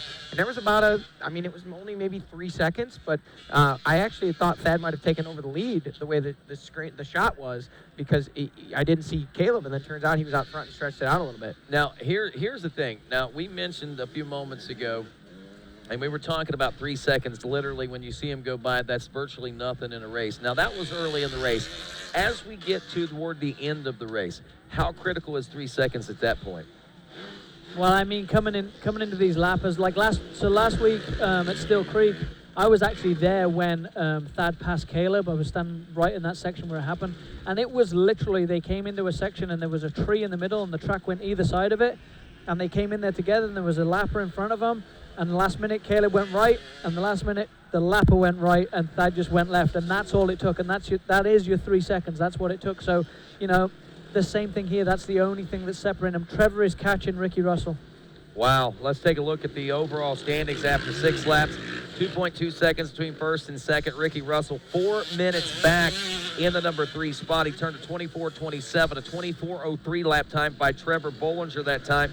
According to timing and scoring, he was now cut the gap in half at 29.5 seconds. Stu Baylor, wow, 1 minute and 7 seconds back. So what looked like was going to be the big charge, he's seeing a little bit of a gap start to open up. Actually, Stu Baylor is he's 1 minute and 7 seconds back, but Josh Toth has picked up the pace too. Look at that. As we take a look at the Rocky Mountain ATVMC leaderboard, Toth is actually 5th overall. Baylor is 6th overall, Strang in 7th, Jordan Ashburn in 8th, Ben Kelly is 9th. That's 2nd place in the XC2 250 Pro class. And Austin Lee, who is your 3rd place rider, rounds out the top 10. And it's not often we get the podium in the top 10 in the XC2 250 Pro class. Yeah, absolutely. Those guys are pushing hard today, and that XC1 class has really strung out further than normal with a lot of the riders having the issues that they've had and spending some extra time in the pits and charging. We see there's Baylor. Go around Strang. He's gotten his way around Josh Strang there. So Strang back in that 7th place overall, 6th place in XC1. And, the other thing that we were kind of seeing there, Trevor Bollinger was actually in and got fuel, so apparently not going to try and push it 4 laps the second time. They learned their lesson that time. Hey, I'm going to go back on what I was saying. Exactly what I expected. Stu Baylor got around Jordan Ashburn and Josh Strang, and he moved up to a 7th place position, or 6th place position, and I was anticipating that he might be able to reel in the number 739 of Trevor Bollinger. But look at these lap times. A 24:03 for Trevor Bollinger last time around. Stu Baylor still turned a 23:28 lap time, still 30-plus seconds faster. So, man, in theory, he still got a shot at hitting that podium today if things go his way. Yeah, for sure, and that could just be a couple of them field sections. If one of them comes out in a dust cloud and the other one doesn't, you'd be surprised how much time you can make up in just them sections. And like I said, just from me riding it when I went out, that, it was you would literally come to a standstill if you came out in that cloud. You couldn't see where you were going, and if you came out and you weren't in it, you'd be wide open because it's a grass track section. So that's without how it is in the woods. So I definitely wouldn't be surprised if the gaps close up or extend in pretty big gaps. A lot of chance and circumstance is going to play a roles in this last lap and a half or last lap or so of racing that way. Well, 2 laps, I guess, be a lap and a half now. As I believe we're about halfway through this 6th or 7th lap now. 14 minutes is when we are expecting our leaders in for a white flag of Russell and Duvall. Again, a 4-minute gap back to the 3rd place position. There we see Trevor Bollinger on that Camp Coker Moto track. He's sending it, man. Sending it for the kids. He's doing all that he can do to try and track down Ricky Russell. And again, as you pointed out, Rodney, doing all he can do to try and close that gap on Ricky, but at the same time maintain that gap over Stu Baylor. So we got the seesaw battle, and Trevor Bollinger's in the middle. He's kind of the pivot man. Man, this could be interesting. It could come down. I mean, at the rate right now, Bollinger's gaining on Ricky Russell and Baylor. They're the leaders. Look how tight they are out here in this wood section now. And we saw Caleb Russell really running it in deep there, and Thad Duvall. So that few seconds that we saw open up on the Moto Tracker now negated once again, right back to a wheel-to-wheel battle. And, would you really want it any other way at this point? No, not from a fan standpoint. I imagine the riders are probably thinking a little differently, but we as race fans, this is the kind of things that we tune in for on RacerTV.com. This is the reason we drive for hours to come to the racetrack. There's Stu Baylor working his way by on the right side of the screen there. Did he make contact? Not sure what happened there. It definitely looked like he made contact and sent the other rider off the track. But he doesn't seem too concerned. He's got places to go. He was still going straight, so that's all he cares about. There is Strang, so that gap opened up just a little bit when we saw Strang last. He was a little closer than that. So Baylor's pace proven to be just a little bit too much for Josh Strang here. Now 2 hours, 21 minutes into this 3-hour affair. It's going to work out to be just shy of 3 hours with 24-minute lap times, I believe, or 23-minute lap times. Down to 23:07 last time around for Duvall and for Caleb Russell. Everybody else, except for Stu Baylor. Baylor's 23 and a half. Everybody else 24 minutes. That's the field section I'm talking about where you couldn't see nothing. And What they field just, section? Yeah. I don't know. What field? I'm sorry. I'm sorry. I thought the screen was out. My bad. And there's Thad, I mean, he's coming through that dust. Caleb came in there in the dust as well, but obviously, there's more dust once Thad comes through there. And Jason, that's something I was actually discussing recently with somebody, and it's hard to explain to people. The way, at that level, the way you ride a section like that is you've pedaled that, you've ridden it when you could see it. So you anticipate that everything is exactly the same as you last saw it. So the kind of things that really come up and get you in the dust like that are another lap rider that stops. The course for some reason changes. If there's a hole that wasn't there the lap before that comes up, or there's debris in the course, or again, a down rider, or even the rider in front of you, if they check up just enough because they can't see and you're anticipating that they're doing the same thing you are. So it's I don't really know how to say this, but it's kind of a cockamamie way to do it, but we all do it. You just anticipate that the track is clear, so you think, and I've actually heard some of the best dust riders that I know, Chris Borch, Chris Bithell, and guys like that, say that they'll actually count out straightaways when they can see them and say how long they're wide open, and then they know the next lap in the dust, they count them out the same, and that's when they let off the gas. Yeah. Wow. I know that in my experience, I've been in behind Stu a couple of them years when it was super dusty that year. My strategy would always be, if I came into that section, I would always try and see which way the dust was blowing for a start, and then get to that side of the track, because that was obviously the section that was going to clear first. Back then we weren't walking it as much as they are now with the e-bikes and all that stuff, but that would still be my strategy, even coming in there when it's clear and you're riding a bicycle through there this morning. Once you come in there in the dust, it's completely different. It's like driving your car down the road. You go, you do the same thing every morning, the same road every morning, and then one morning you come on and it's foggy and you can't, and you're like, oh, you know the road, you drive it every day. You could almost swear you could drive it with your eyes closed. Yet when it's foggy, it just changes the whole road. So they have ridden it, but there's definitely techniques to getting through there. Like I said, if the gap is, there's a certain place in that dust where there's the rider kicks up the dust, then there's no dust, then there's a huge cloud of dust, and then it goes clear again. It's the most bizarre thing when you're in it, but there are definitely sections within a dust cloud that you can still ride at your pace, and I think that's where Thad has been all day, is right there, The other thing is when you're close enough, and that's when we see those guys that close together. Another thing that, I remember my dad teaching me when I first started riding minis, was follow the helmet of the rider in front of you. And if you see that helmet go up, that means you got a bump coming. And if you see that helmet go down, that means you got a dip coming. And if you see that helmet disappear, you should stop. Yeah, exactly.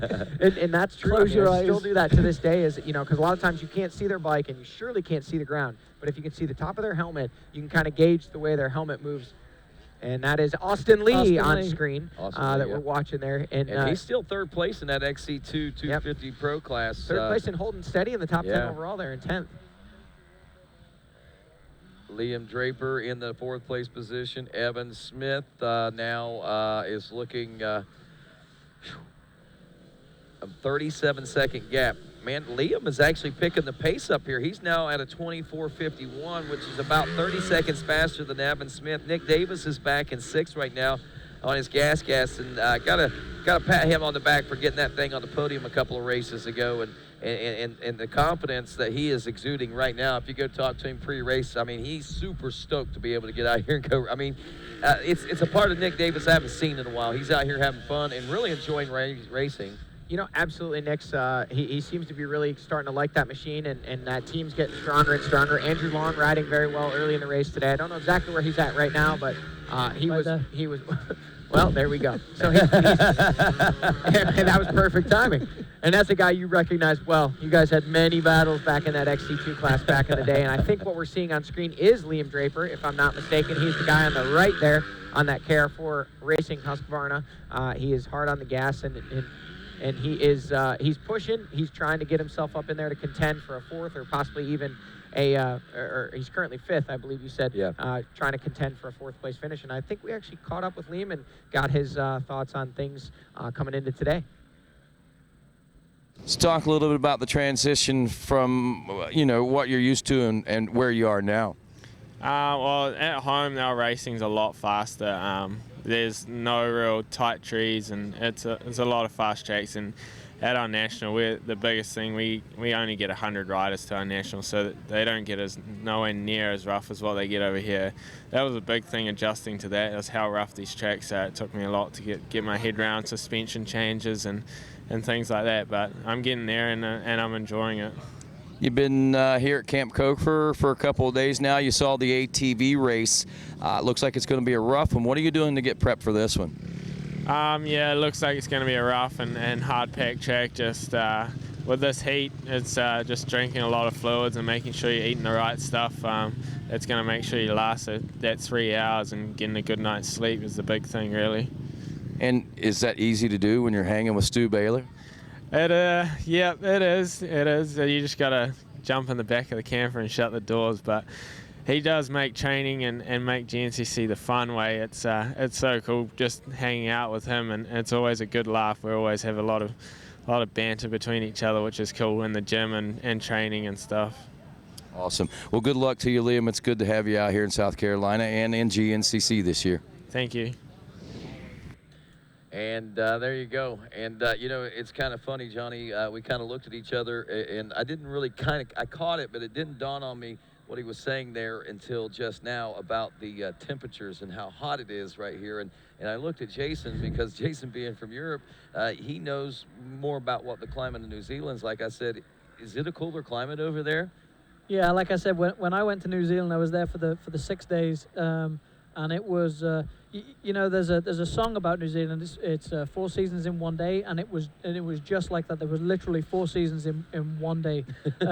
It snowed in the morning, and then it was like we were riding through the woods, and oh, here comes Caleb. I didn't mean to cut you off. That's right. We got a battle on screen. I do want to hear about the 4 seasons in New Zealand, but right now we're seeing the 4 faces of Caleb Russell and Thad Duvall, and it's wide open, wide open, wide open, and wide open. That's just what they're doing right now. They're running it hard. They're running it deep. You can see Caleb is charging. Look at that. Did you see that little tank slapper he had going there? Yeah, coming down there, I actually rode that section. Coming down there is super rough, and there's a little jump across the road that was awkward, and on the other side it's wet. So, yeah, that's why I was pointing, because I expected him to hit someone on that line he was in, because that's exactly where I was this morning. Or when I went out there. So yeah, they're right together. It seems like they didn't have as many lappers in front of them, so the dust wasn't as thick. So you know, that's going to shape the race for sure. So how about this 4 seasons in New Zealand in one day? So yeah, New Zealand was just crazy. You know, like I said, when I went out in the morning, it was snowing literally going down the road, and then it was spring when I was in the woods, and then all of a sudden I came out in a grass track, and it was the you know, the middle of summer. It was warm, but it's a different kind of heat, and not as warm as we're gonna experience here when we get into the summer. For sure, he's not gonna be used to that, and I think I said the same about Pascal. The same thing. You know, these guys are not going to be used to these conditions with the dust, or the heat that they're gonna experience. Myself personally, I was always very lucky. It wasn't something that affected me for whatever reason. I'm always someone that if I'm in the truck, I like it to be hot. If I'm in my house, I like it to be hot. And I never struggled with the heat. I'm not someone that sweats a lot, so I just was lucky in that respect. Well, there's Caleb and Thad once again, still mirroring each other down through there, and Thad is staying. I mean, you see the dust coming up, but his head is above that dust line, so and he's it always looks to me like Caleb is on the charge, and Thad is just kind of riding behind him. But obviously, you know, that isn't the way it is. I can promise you that Thad is riding as hard as he can to stay with him. It just always looked like Caleb is a little bit more rushed about it, and you know that is often the case when you're the leader. You feel that pressure of the rider behind you, and the rider behind is able to relax a little bit. And you know, I expected Thad to kind of adapt to that and you know, take some breaths, and if he could, like I said, if he was able to relax and take some breaths, he would be able to pass Caleb in the late stages of these races. And I would think that over the course of the season, I would expect that to be something that Thad kind of catches onto a little bit, and he's able to do. Or, you know, Caleb is just they're just equally as fast. There just isn't anything he can do about it, you know. You know, another thing that we were talking about there is Pascal Rocknicker. You brought his name up, obviously him being from Europe as well. He's a rider that has really been rock solid all season. Although he hasn't displayed the same kind of dominance that he did at his first GNCC endeavor at Ironman last season, you know, so far this season with a 3.323, he's been on the podium and threatening for wins every race. Today, way off the pace. Yeah. He was down in the first turn, but he was actually ahead of Ben Kelly at the end of lap 1, and you know, they were both way in the back. Now Ben Kelly has worked his all the way to second, and Pascal, I don't know exactly where he's at, but he is nowhere near the top 5. He was ahead of Toth at 5 mile marker because I passed Toth and Pascal was behind me. But yeah, like I said, Crawfordsville is the closest race that you're ever going to get to something in Europe. So I expected him to come over and win that, to be honest with you. And then when everyone said, you know, he's going to dominate, I'm like, it's not going to be that simple. For sure, when we get to summer break, you know, the kid's going to struggle. He's going to struggle in the dust. They're just things that we Is there haven't no experienced. dust in Europe? There's dust, but like with Liam saying there's only 100 riders on the track, so you can imagine the dust just is nowhere near what they're experiencing here. So, and you know, it tends to be where Pascal is from. It's more of a wetter climate. Where Liam is from, the same thing. You know, that there's more mud races than there are dust races for sure. Pascal Rockenecker in the number 7 spot right now. We were talking about that, wondering how he's doing, riding out of the podium contention, obviously, today, but he is working his way up through the pack as the race wears on here. Pascal Rockenecker out of Austria. Later, Jason bud. Thomas, thank you, buddy, for coming in. Really appreciate you being here. Babbitt's Kawasaki, Monster Energy, Team Green Rider, and offering a lot of great insight, I think, into not only the racing, but the mindset of the racers out there as well. Yeah, absolutely. You know, Jason definitely not having the year he was looking for. You know, was last year called it good, retired, had an opportunity to come back with that Monster Energy Babbitt's team. Glad to have them here, glad to have him back, and unfortunately it just hasn't really panned out into anything that he was looking for just yet, but still a lot of racing left this season. Still a lot of racing, 1 lap and about a minute left to go. As Still a lot of racing here today. one lap and 1 minute or so as Caleb Russell is due in within the next minute, according to our calculations. I tell you what, I think I might. Here they are. Caleb Russell leading the way. Thad Duvall in second, and they are still you do the Buren at wheel to wheel. Buren Hamrick, if you're out there listening, that's our little homage to you, my friend. And I'll tell you what, Rodney, now would be a great time if you're watching this from at home. Refill that adult beverage, go get your favorite snack, and you don't want to move for the next 23 minutes because we're going to be following this wheel-to-wheel battle right down to the finish on GNCC Racing on RacerTV Live. I'm grabbing my Monster Chaos right now just so I got the energy for this one, man. This is going to be I don't want to say a barn burner, but there might be a little fire strike up here. There might be. Where there's smoke, there's fire, and these boys are smoking fast right now. They are, most definitely that. Checking in, we've got Russell and Duvall. The clock says 2 seconds, but again, in theory, we believe that, hey, that's virtually nothing whenever you look at the big picture. 4 minutes back to the third place position. Tara Geiger rejoining us here in the booth. Tara, you got a pretty good perspective of what was going on in GNCC Racing from down there in the pits. There's a lot goes on during a 3-hour race, huh? I tell you, it's exciting down there. I didn't think I'd have adrenaline going today, not being on the track myself, but it was definitely pumping down there. Now, do you see why I've been doing this for 25 years now? I can see it. It's exciting, and it's a bit addicting. You know, it's funny, Tara, you've never had, I don't believe, we may have sat in here briefly before, but I tell Rodney every week, this Sunday for me is way more taxing than racing on Saturday. Between doing the TV show and then everything I do Saturday or Sunday morning during the morning race, it's physically, emotionally, and mentally far more draining and demanding to do this than it is to just be out there. Because the only thing you have to think about when you're racing is go fast, turn, miss trees.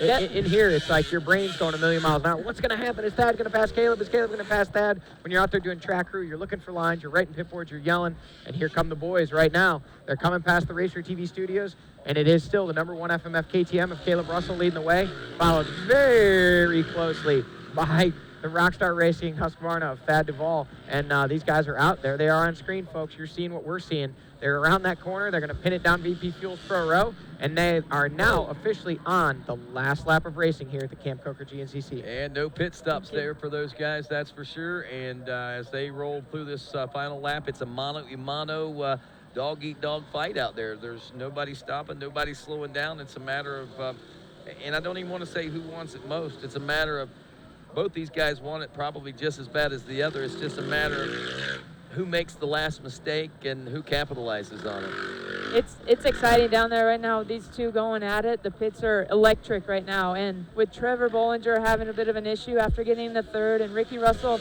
pulling a big lead, and Trevor's on the charge now. You know, it's just, there's a lot of racing to go and a lot of excitement to be had. Well, Ricky Russell still hasn't checked in for his 7th lap complete, so he still hasn't checked in for the white flag. Trevor Bollinger, who was only about 24 seconds, was actually 24 seconds faster than Ricky Russell last time around, was 29 seconds behind. We haven't seen him check in yet. We could see a good battle starting to shape up there. Stu Baylor, 1 minute and 7 seconds back, but again, he was turning 30 seconds to a minute faster lap, actually a minute faster than Ricky Russell and 30 seconds faster than that of Trevor Bollinger. So we still got the idea that we're going to have something exciting happening for 3rd place by the time those checkers fly, and we got something exciting happening right now in 1st place as well. Definitely, with Stu Baylor having that crash at the beginning, he was definitely on the charge, and it took to take him a couple laps to regroup and really put the hammer down again, and this is when it counts, though, the last lap. What's this say, man? I mean, Johnny, and you could probably answer this, but what does it say if Stu Baylor does work his way back up into a podium spot, or even comes close to it? I mean, even if you go back and look at the lap times, he's got to be pretty pumped. We got the leaders on screen. Caleb Russell still leading the way. Thad Duvall still shadowing him. And this is the thing we saw last lap. Caleb's intensity on the moto track seemed to get him a little bit of a gap. And the thing about this that's interesting, Rodney, just after this Camp Coker moto track, there's a long bike-only tight section. So if one of these two riders is able to put a little bit of a gap on the other and get a couple lappers in there, that could be the opportunity we've been talking about to try and break the other rider and open up that gap. So far, neither one of them has let that happen, but this is their last opportunity. When the next time they come around, they're going to see those pretty checkered flag, and they're just going to say, man, I'm glad this one's over. I promise you, these guys are absolutely waxed.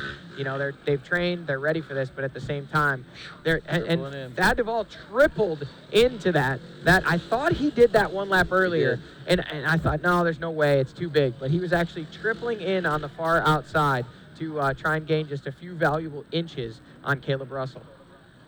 But yeah, as you were saying, Stu Baylor, if he's able to get on the podium or even charge up near that podium, I think that throws his hat right back in the ring for a potential race winner moving forward. You know, it seemed today he just didn't quite have the fire early.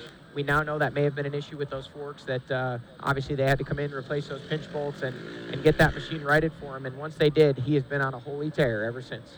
Well, we know, looking back, if he rides anything like what he rode in the XC2, if he gets that fever and that hunger in the XC1 class, what it would be like to see 3 riders duking it out for 3 hours of Thad Duvall and Caleb Russell and Stu Baylor. And in my mind's eye, in my opinion, I really believe that is certainly a possibility if he can begin to get things clicking. And it looks like they're starting to tick. There's no doubt about that. Right now, as we take a look at the leaderboard, after 7 laps of racing complete, it is Caleb Russell out front, Thad Duvall in second. Ricky Russell has checked in, 5 minutes, 3 seconds back, only 8 seconds ahead of Trevor Bollinger. Still waiting on Stu Baylor to check in. We'll see where he's at when we come back. GNCC Live continues after this.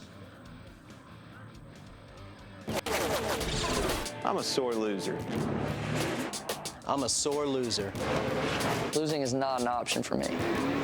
Be the best. The best. The best. You have to have the best equipment under the hood. That's why I only use Cometic products in my engines. Cometic gasket. Cometic gasket. Cometic gasket. Cometic gasket, a superior quality gasket for those of us who demand the highest level of performance. We handle your races, your jumps, and your trails. Isn't it time you give your daily driver the same love? AMSOIL Signature Series Synthetic Motor Oil delivers 75% more engine protection against horsepower loss and wear than required by a leading industry standard. AMSOIL also offers a full family of ATV, UTV lubricants, giving you above and beyond fortification for your weekday and weekend vehicles. AMSOIL, devoted to protection.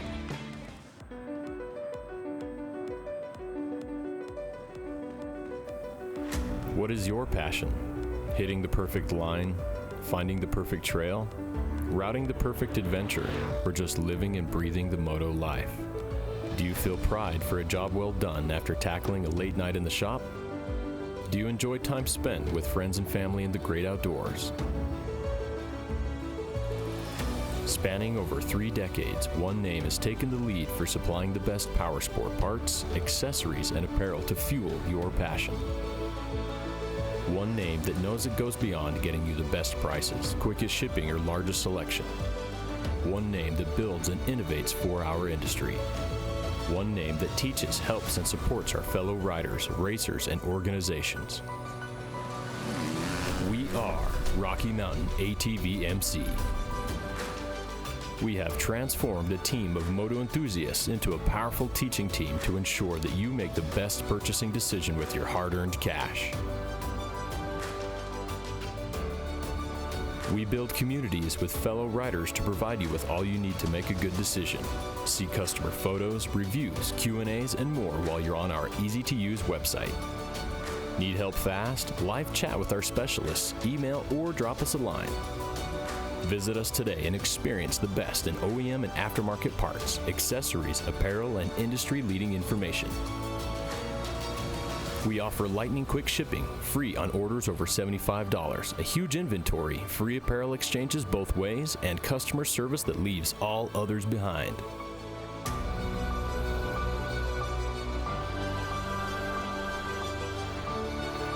Experience one name that leads all others.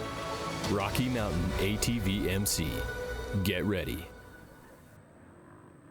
The AMSOIL GNCC series on RacerTV is brought to you in part by AMSOIL, the first in synthetics.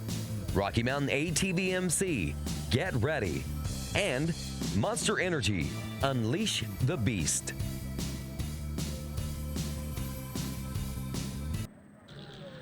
And welcome back to GNCC Live in Society Hills, South Carolina, and Camp Cokers last night. We had a great show from our good friends. It's the new Black 7, courtesy of our friends at Monster Energy here at the CST Tires. Camp Coker Bullet GNCC. As you can see, a huge crowd, lots of folks having a good time dancing, and some great music. I mean, I think I knew the words to every song they sang last night. I almost went up on stage with them. It's great. Good music, good times, and looking forward to seeing the Monster Energy concerts back at Snowshoe GNCC as well.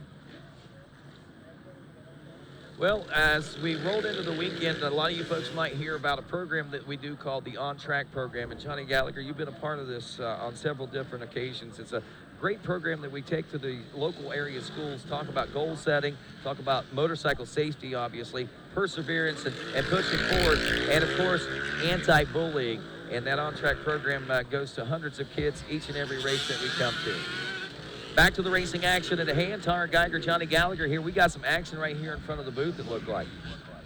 Yeah, we had a rider in the pond. Tara pointed it out. We've been waiting for it all day long. Somebody's going to go in that pond, and it finally happened. It was good, though. He got out quick. He must have done some enduro cross when it came to Atlanta a few years ago. Well, let's take a look at that the XC2. Ben Kelly just checked in. He's now 47.5 seconds behind Josh Tothy.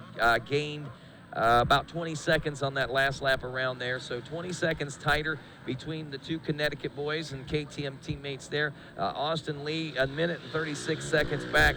And actually, he is now 2 minutes and 12 seconds back. He has checked in with his 7th lap complete, so he is on the final lap.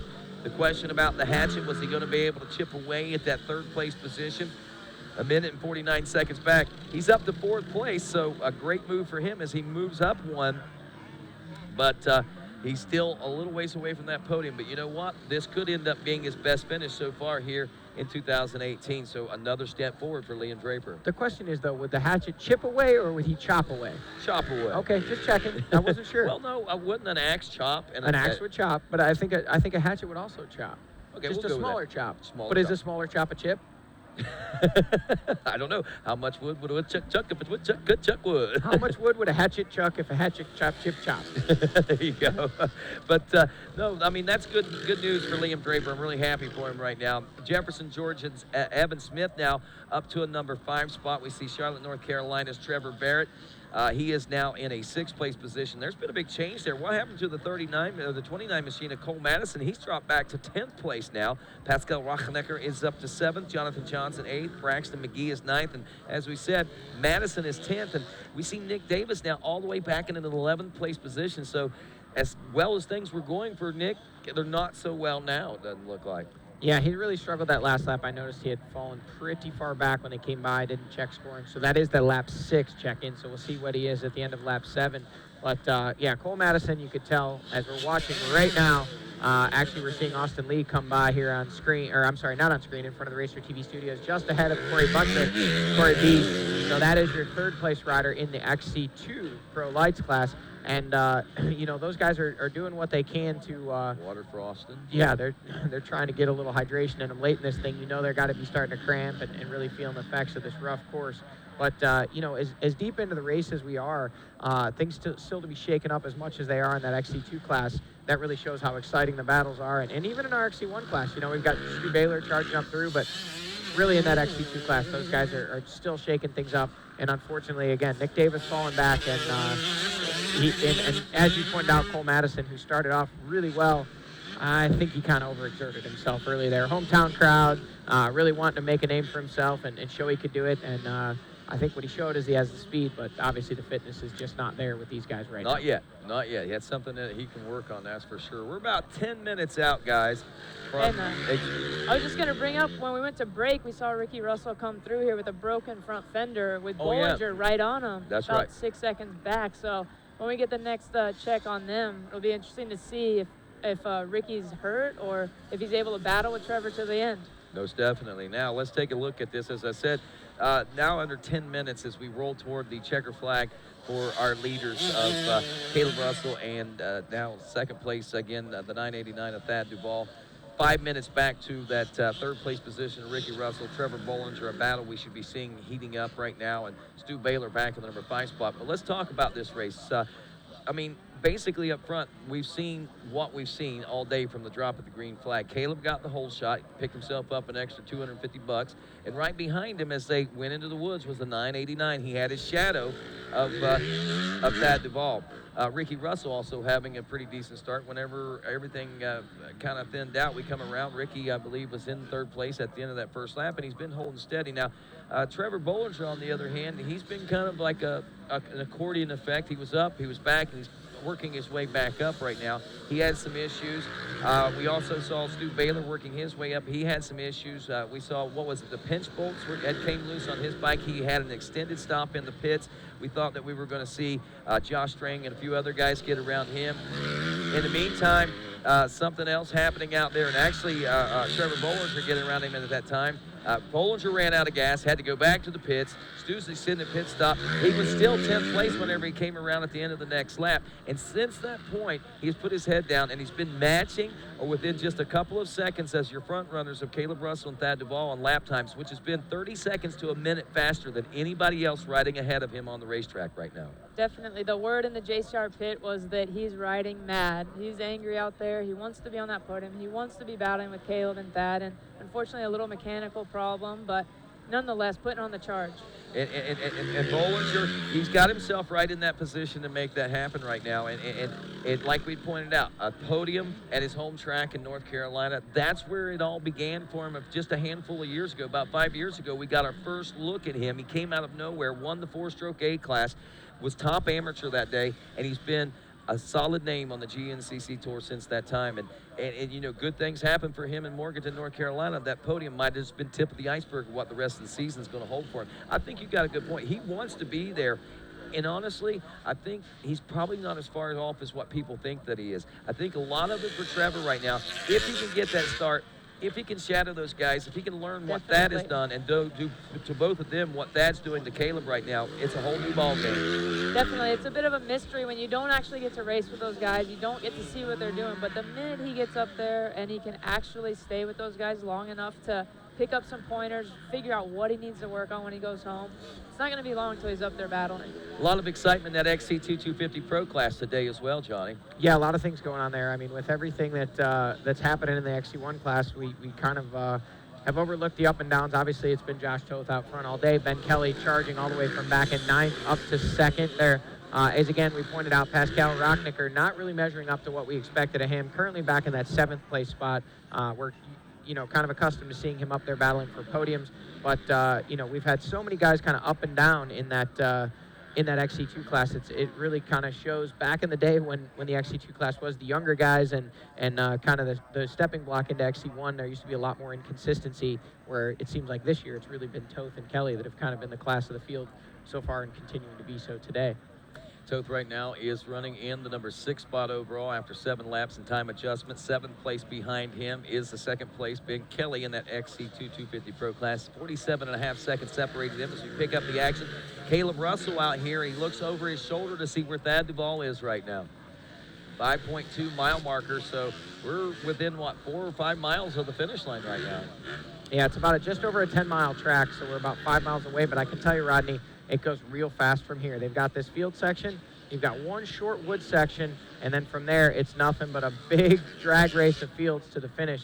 So right now, if Thad Duvall is going to make his move, he needs to make it happen quick. And they're getting in some lap traffic right now. Dust is kicking up out in that open field section. Not only is it dust, but the obstacles of the riders to try to get around. This might be Caleb's chance to break away. Well, and that's, you got to wonder, though. Caleb's, if you're Thad Duvall, you got to be thinking, man, I want to see things play out just the way they did 2 weeks ago. And if you're Caleb, you got to be having nightmares and flashbacks to what happened 2 weeks ago. Obviously, with him leading the way, coming into the finish in the last wood section, not much of a gap, but also not much of an opportunity to make passes, and then a lapper just stops, and next thing you know, Thad's in the lead. But, you know, it's one of those things where when you battle this close for this long, they can't all go your way, and Thad Duvall keeps putting himself in that position to win these races, and that one finally worked out for him. All right, I have a question. You guys have been in here in the booth watching all day. I've been down on the track. Who do you think's been playing cat, and who do you think's been the mouse between the two? Because it almost seems like they've both been holding back just a bit. Who do you think has the push at the end, and who's already shown their cards? I don't know. That's a good question. I think Johnny has a pretty good idea there. By the way, that was the 8-mile marker, not the 5.2. Oh, okay. Well, I was going to say, I knew they were coming pretty close there. You know, Tara, I'm going to answer your question. It looks like you're stepping out, but that's okay. I'll go ahead and answer it for the fans at home anyway. You know, I think that both of these guys know exactly what cards the other is holding. There is Caleb. There is Thad. Oh, look at that. Thad, wow, he was really on the edge there. He was trying to ride the high line to stay out of the rough stuff. You know, at this point, I don't think there's any cards left to play other than if there's somewhere that they've got a line picked out, but there's just nothing in it. There's nothing left between here and the finish, so it's really just going to come down to who's willing to twist the throttle harder. And, you know, both of these guys are going to be keeping a very close eye on each other for now. Less than a mile to go to the finish. They're at where we just saw them there. That's about the just after the 9-mile marker. So according to timing and scoring calculations, just over 3 minutes before we expect to see these riders in. Running 23-minute, 14-second lap times last time around. Only a 1/10 of a second difference on their lap times. 2.1 seconds is what separated them at the white flag. And as they shadow each other coming through the woods here on this final lap of racing, there's not much difference in the gap this time. Maybe a little bit more at times that we've seen, but it seems like every time Caleb starts to stretch it out, Thad has been able to pull it back. Now, last time we caught visual of him, it looked like maybe Caleb was starting to get a little bit of an advantage there, but again, we can't necessarily count We're that to be the measuring case. this in inches, not seconds. I know, right? You know, if he pulls away 6 inches, we consider that a great success at this point, or a great failure. You know, it's these guys they're just so closely matched. Their race strategies are so closely matched up, and again, and it makes for great spectating. It does, and again, it blows me away. These guys in these conditions, 3 hours of racing, they still finish closer than most motocross races and things you see on a closed course competition for 30 minutes. Motocross, heck, this is closer than Supercross heat race times or qualifying times. You know, those guys a lot of times are separated by a couple seconds for qualifying times. This one's going to come down to inches. Man, it's just amazing what Woods Racing has certainly grown into, and the magnitude of riders that we have, the talent that is certainly enveloping us here in the GNCC Racing Nation. We got our own talents, and we're getting a lot of talents coming in from different series now and from different countries. So, yeah, the world's best racing right here in Society Hill today. I'll tell you what, Rodney, we've got to be within about less than 30 seconds or near 30 seconds of the finish. I hope we get that finish line camera, because these guys, this could be a wheel-to-wheel battle right down to the finish, and I think it's happening. It's got to be coming. I don't know what the scoring clock says, but I know when they were at the 9-mile marker, it's really fast fields from there, and those guys should be coming across. That might be them coming in. When you see them up there behind, that's them. The first bike, I don't know that was them, but if you see that behind there, no, maybe not. That's Mike Witkowski, one of our XC2 riders there. Fast. Well, I'll tell you, Wachowski's got a good pace going. I'll tell you that, because I thought that looked like possibly that would have been Caleb at the speed that he So was who's it going to be, Rodney? Are we going to see the #1 FMF KTM of Caleb Russell, or will it be the 989 Rockstar Racing Husqvarna of Thad Duvall that we see come into this shot first? Because whoever it is at this point, it's going to be very difficult to make a pass. Just 2 turns between this camera shot we're looking at right now and the finish, and I think they're going to be able to pan back and show us the whole way to the finish. I'll say my money right now is on Caleb Russell. I just don't think there's anything out there enough to separate him, and like you said, I don't think there's really any of those last-second moments where you can steal that line away. I think that, like you said, it's just so open. Rodney, I think they're coming. I think I just saw a flash in the background. This might be them. There it is, Caleb Russell leading the way. Thad Duvall hot on his heels, and this one's going to come down to the final turns, folks. Caleb Russell knows he's back there. He keeps looking back as we are now into the final few turns, as Johnny Gallagher points out. Now here comes the number 989, Duvall, trying to stick a wheel in underneath and see if he can maybe steal the line away. Charging in again, Caleb Russell closing the line off as they make the charge to the final turn. The checkers, Caleb Russell takes the win at the Camp Coker Bullet GNCC. Wow, that one was right down to the wire. How many inches? I'm not even going to try to. We need a micrometer. That one's measured in centimeters, my friend. According to timing and scoring, 0.620 was the distance between them. I know it was closer than that. It's a placement of transponders, whatever the case may be. I don't think the computer could keep up with how fast they were going through there. That's all I'm going to say. Those guys are just flying today. Thad Duvall, as disappointed as I'm sure he is with the second place position, again, it looks almost like a flip-flop scenario from a couple of weeks ago. They were still smiling. They were still high-fiving each other at the end of the race. And as disappointing as it is not to win, when you come off of a race like that, you got to be thankful that you're talented enough to be safe and that you had the time that you had out there, because that looked like a lot of fun. I'll tell you what, Rodney, I'm interested to hear these podium interviews because Thad Duvall does not look happy. I'm wondering if something happened in the last little bit of racing there, because these guys are both exhausted, so maybe it's just the exhaustion we're seeing.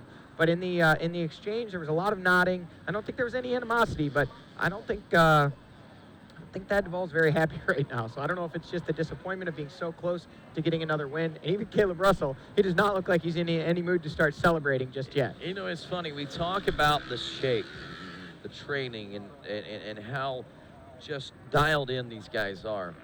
When you see these guys at the end of the race looking like this right here, how much energy does that tell you that those boys have just expelled over 3 hours? You see that little thing on Caleb Russell's left wrist? Thad Duvall wears one the same, different brand, but they do the same thing. I'd be real curious to see those numbers. Those boys were really pushing it today. And that Garmin device you see there on Thad's left wrist and the Polar device you see on Caleb's left wrist, those tell the tale. You can't hide it. Even when you're in shape, you can see Thad is, I think he might be feuding. Well, he's looking at it right now. He's going to look and see, man, how hard did I go today? I know my body tells me I went really hard, but this little device right here is going to tell me, did I take it all the way to the red line? Thad, we can answer that question. You gave it all you had, bud. It was a heck of a pleasure watching you guys and a heck of a race. It sure was fun. No doubt about that. Took the words right out of my mouth, Johnny Gallagher. We still await the arrival of third place right now, as a matter of fact. So we check out the Moose cool-down zone. Riders will take, when they exit the track, they'll be able to roll through the Moose cool-down zone there, grab a bottle of water, courtesy of Moose Racing and Parts Unlimited, of course, and we'll give them big congratulations. And, of course, right now, just waiting. What's happening here now? Let's see. Ricky Russell still not in. Trevor Bollinger not in. Stu Baylor not in. How much longer before those guys are due in? I'm going to say an estimated 2.5 minutes or so. And we should see a third-place position maybe start to check in. There's Maggie talking to Thaddeus right now as they discuss how things went out there on the racetrack today. I think all in all, pretty flawless days from both parts. I mean, we did see them in the pits a couple times. Little different strategies than what we expected, quite possibly. And maybe I don't know. But whatever the case may be, it looked like they did 2 back-to-back pit stops, and it worked out beautifully for them. Yeah, absolutely. You know, and I think those guys were all kind of on the same page, meaning that I think the way it was going to work out and their pit strategy, they were going to have to possibly pit going into either one of the last 2 laps if they wouldn't have pitted when they did. So they realized, they said, hey, let's just get this out of the way, do it now, so we're not pitting near the end of the race, because, you know, even the slightest little gap of 5 to 7 seconds when you're only 2 laps from the finish, that can wreak havoc on a race strategy. So I think they just figured, you know what, let's pit them And obviously the two team managers of both KTM and Husqvarna thinking the exact same thing, and it panned out. You know, maybe Thad will go back and question that and wonder if they would have alternated pit strategies, if things would have turned out different. But the reality of it is, it came down to a wheel-to-wheel battle for these guys, and man, it was exciting to watch. I don't really know how else to say it other than that. We still got a couple more minutes to wait on Ricky Russell. Woo!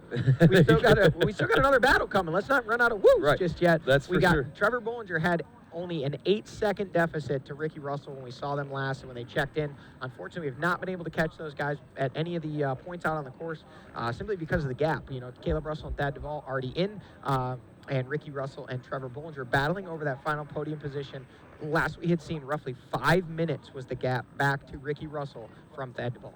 And just real quick, want to remind race fans and here on track with us, don't forget the Yamaha demos going on till 5 o'clock tonight. So if you haven't tried one of those Yamaha side-by-sides, you can head on down for that. And there's a little crew and his mama. There's, look at that, fist bump. You know, I love that kid, man. I don't know, there's something, you know, he just kind of grabs my heart every time I look at it. It's that smile, it's those eyes. I don't know what it is about him, but he's just a great little kid. And right now, as you said, Johnny, we are watching, and Ricky Russell is making his way in, and look at this. It looks like he was able to shake Trevor Bollinger. Yeah. So that's surprising. But nonetheless, Ricky must have really dug deep there. He wanted that podium position. We talked about it. Said he really needed that podium position. He's rough. He's rowdy. He's Ricky Russell. That's what it takes. He's rough. He's rowdy, and he don't need no front fender. He's Ricky Russell. My God.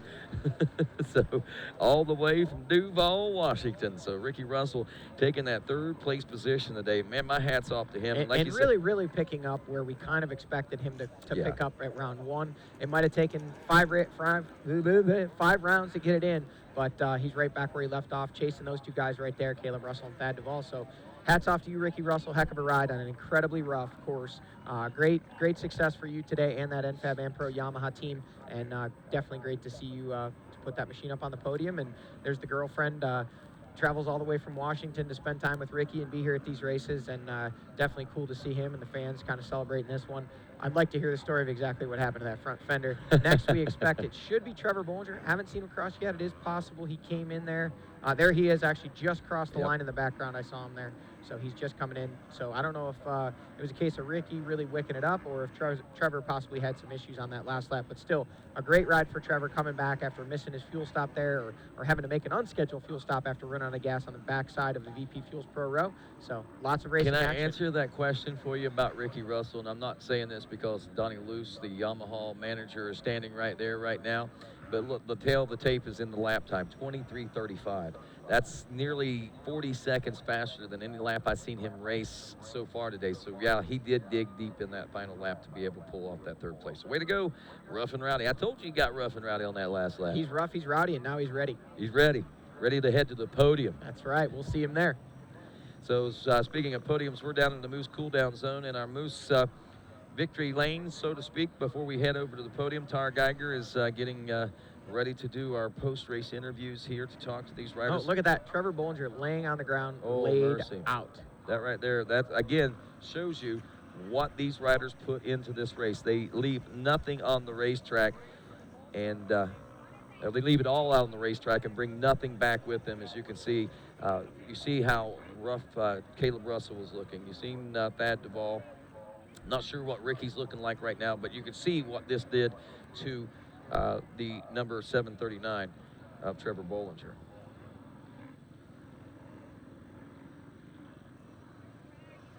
Mercy, get that helmet off there, get the heat escaping the body. Look, it's an issue. They're worried about overheating, I guess, as much as anything, trying to get the water on him, get him cooled down.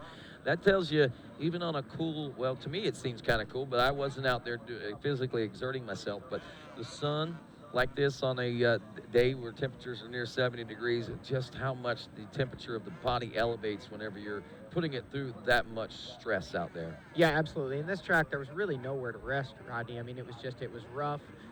There were so many routes. The tight sections were so demanding physically and mentally, and the track just really got chopped out. So great racing conditions, but man, did it take a toll on both man and machine. Waiting on Josh Toth, Benjamin Kelly, and Austin Lee to check in.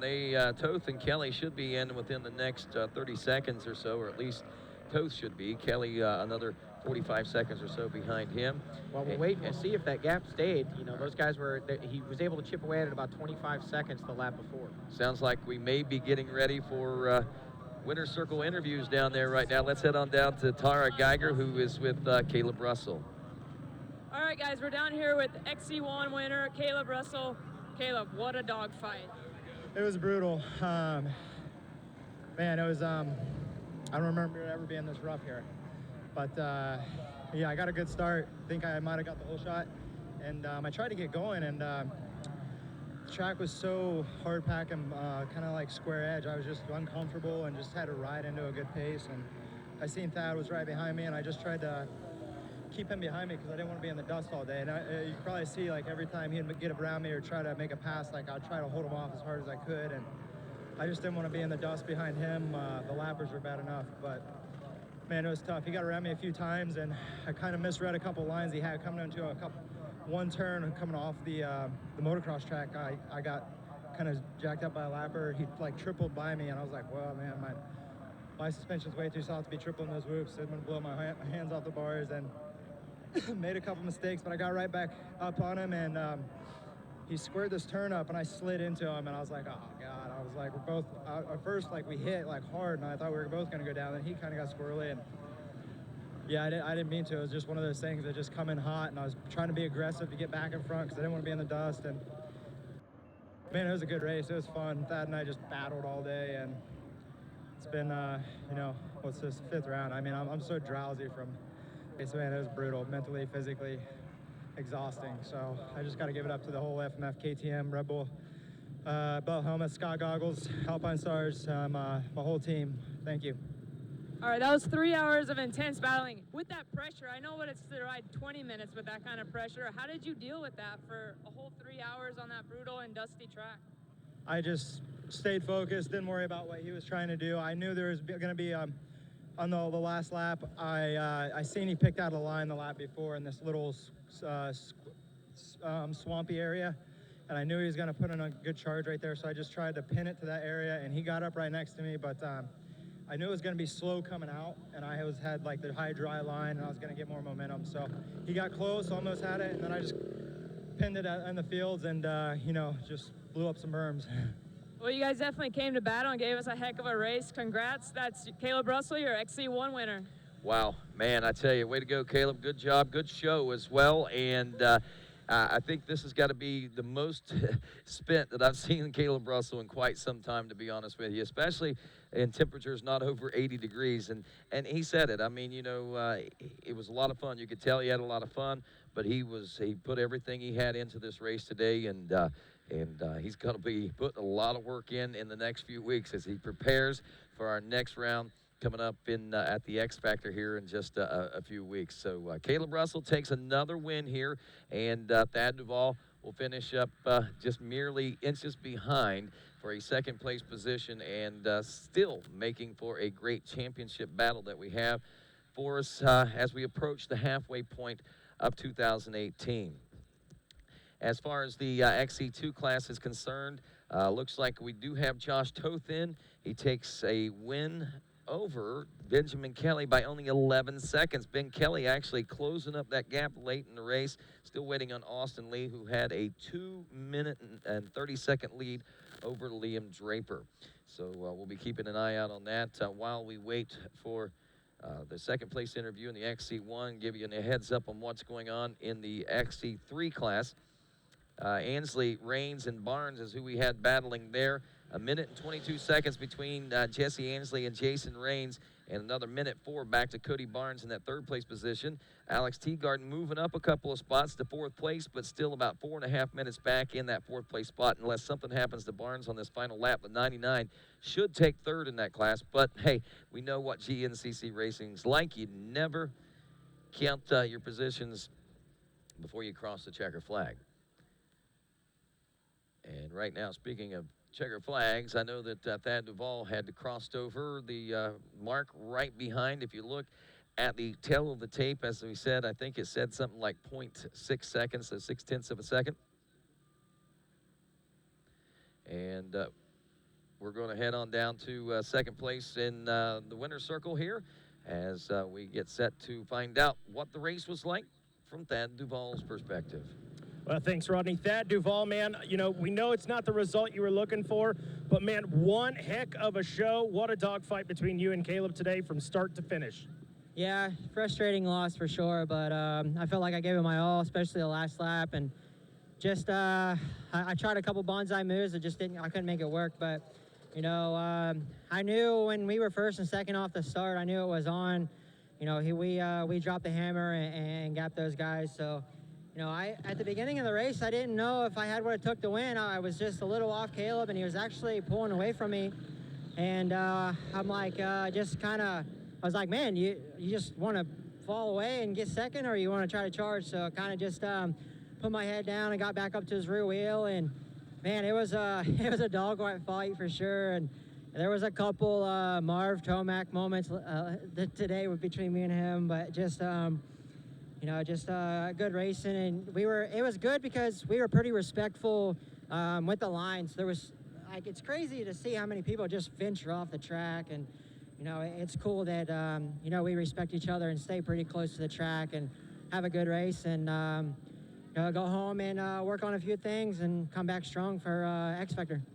You know, you guys go hard for 3 hours, but it seemed like today here at Camp Coker, we saw the image of both of you guys just sitting down there under the Moose Racing pop-up, winded, man. Was it just the battle between you and Caleb that was doing that? Was it a track thing? Was it a combination of both? Just a combination of both. This place was brutal. It was so rough, and it was you just had to be really on your game, I could say. And you know, we just I think we pushed so hard, and I think we can push our bodies more than our bodies want to go, but it's I guess it's a good feeling to have. So, like I said, we'll go home and work on a few things and come back strong. There you go, guys. Thad Duvall with second place today in the XC1. Well, all I can say is thank you, Thad, and thank you, Caleb, for a great show, no doubt. And thanks to all the riders out there that put on a spectacular show. Ricky Russell keeping us on the edge there, coming in fenderless on that front fender out of Duval, Washington. 5.5 minutes back, but man, he had a war of his own there at one point as Trevor Bollinger had pulled it within 8 seconds of him at the end of the next to the last lap, and of course Russell got him by 52 seconds when it was all said and done. So the tale of that story is about to be told, I'm sure, and we'll find out what did happen to Ricky Russell's front fender out there as we go down to the rough and rowdy one. Well, Ricky, man, it's good to see you back in the top three, man. Kind of on an island by yourself today. You're missing a front fender, but it's got to feel good to be back here in the top three. Yeah, no doubt. I mean, got a decent start. It was really dusty first lap, and then got into third, and Caleb and Thad just on another level. They took off and couldn't quite keep up with them, and then about midway through, Bollinger and Ashburn were right there, putting a little bit of pressure on me, and I was able to just kind of slowly creep back away. I think Bollinger had a little bit of problems or something. And then with about 3 to go, I just had a huge crash. Kind of laid there for a little bit, lost the front fender, kind of had to regroup, started riding again, and then realized my knee was okay and was able to start putting the hammer down again with 2 to go. And I had a rough first 3-4 rounds, so just to be up here, it's an improvement. So hopefully we can just improve from here and keep staying on the box. Man, does that, like you're saying, just to kind of elaborate on that, do you feel like this carries you some momentum heading into the rest of the season? Yeah, for sure. I mean, we ended last season on consistent podium finisher, and that's where we want to start this season. And so it's been really frustrating not being on the podium like I should be. So to be back here, yeah, I'm hoping for sure going to build that momentum, and we can keep continuing it. There you go, Ricky Russell. Welcome back to the top three, my friend. Well, there you go. It is Ricky Russell getting that third place position, a well-deserved, and a hard-fought for third place position as well. Bollinger again is fourth. Stu Baylor, remarkable ride by that South Carolina native as he rounds out the top 5. Overall, Josh Choate is 6th overall as he takes the win in the XC2 Pro XC2 250 Pro class, and Ben Kelly 2nd in that class as we look back to 3rd. Austin Lee actually got 3rd place overall as well. Josh Strang will finish up in 8th, Jordan Ashburn in 9th, and looks like we're going to be talking to our winner of the XC2 250 Pro class here in just a moment as we will be searching out Josh Toth to talk a little bit about how his day went, as this sounded like a very adventurous day as well. And then looking for, I believe, our third or winner in the XC3 FMF 125 Pro-Am class. And that Jesse Ansley is who we're expecting. They should be checking in any moment now within the next 30 seconds or so. Ansley had about a minute and 22-second lead over Jason Raines when they came through for the white flag in that XC3 class.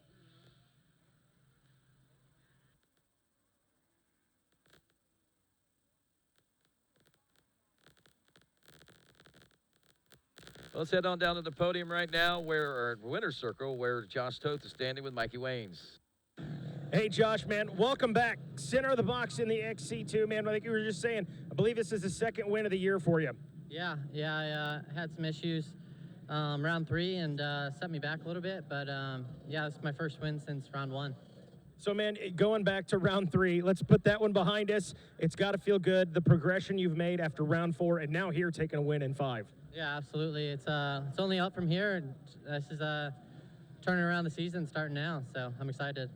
Turn around of the season, so we're going to see a lot more Josh Toth, number 1 in the XC2 now. That's the plan. There you go, guys. Congratulations. That's Josh Toth, your winner in the XC2.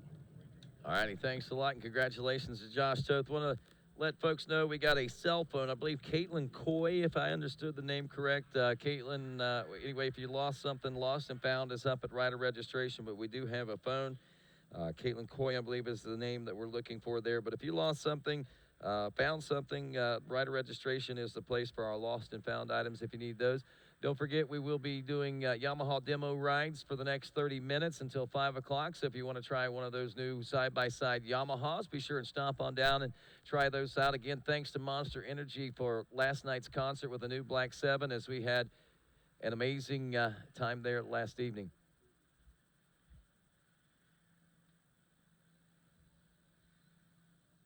So as we check in with, there's Jesse Ansley checking in. He does take the win in the FMF XC3 125 Pro-Am class. Not sure how far back Jason Raines is going to finish at this moment.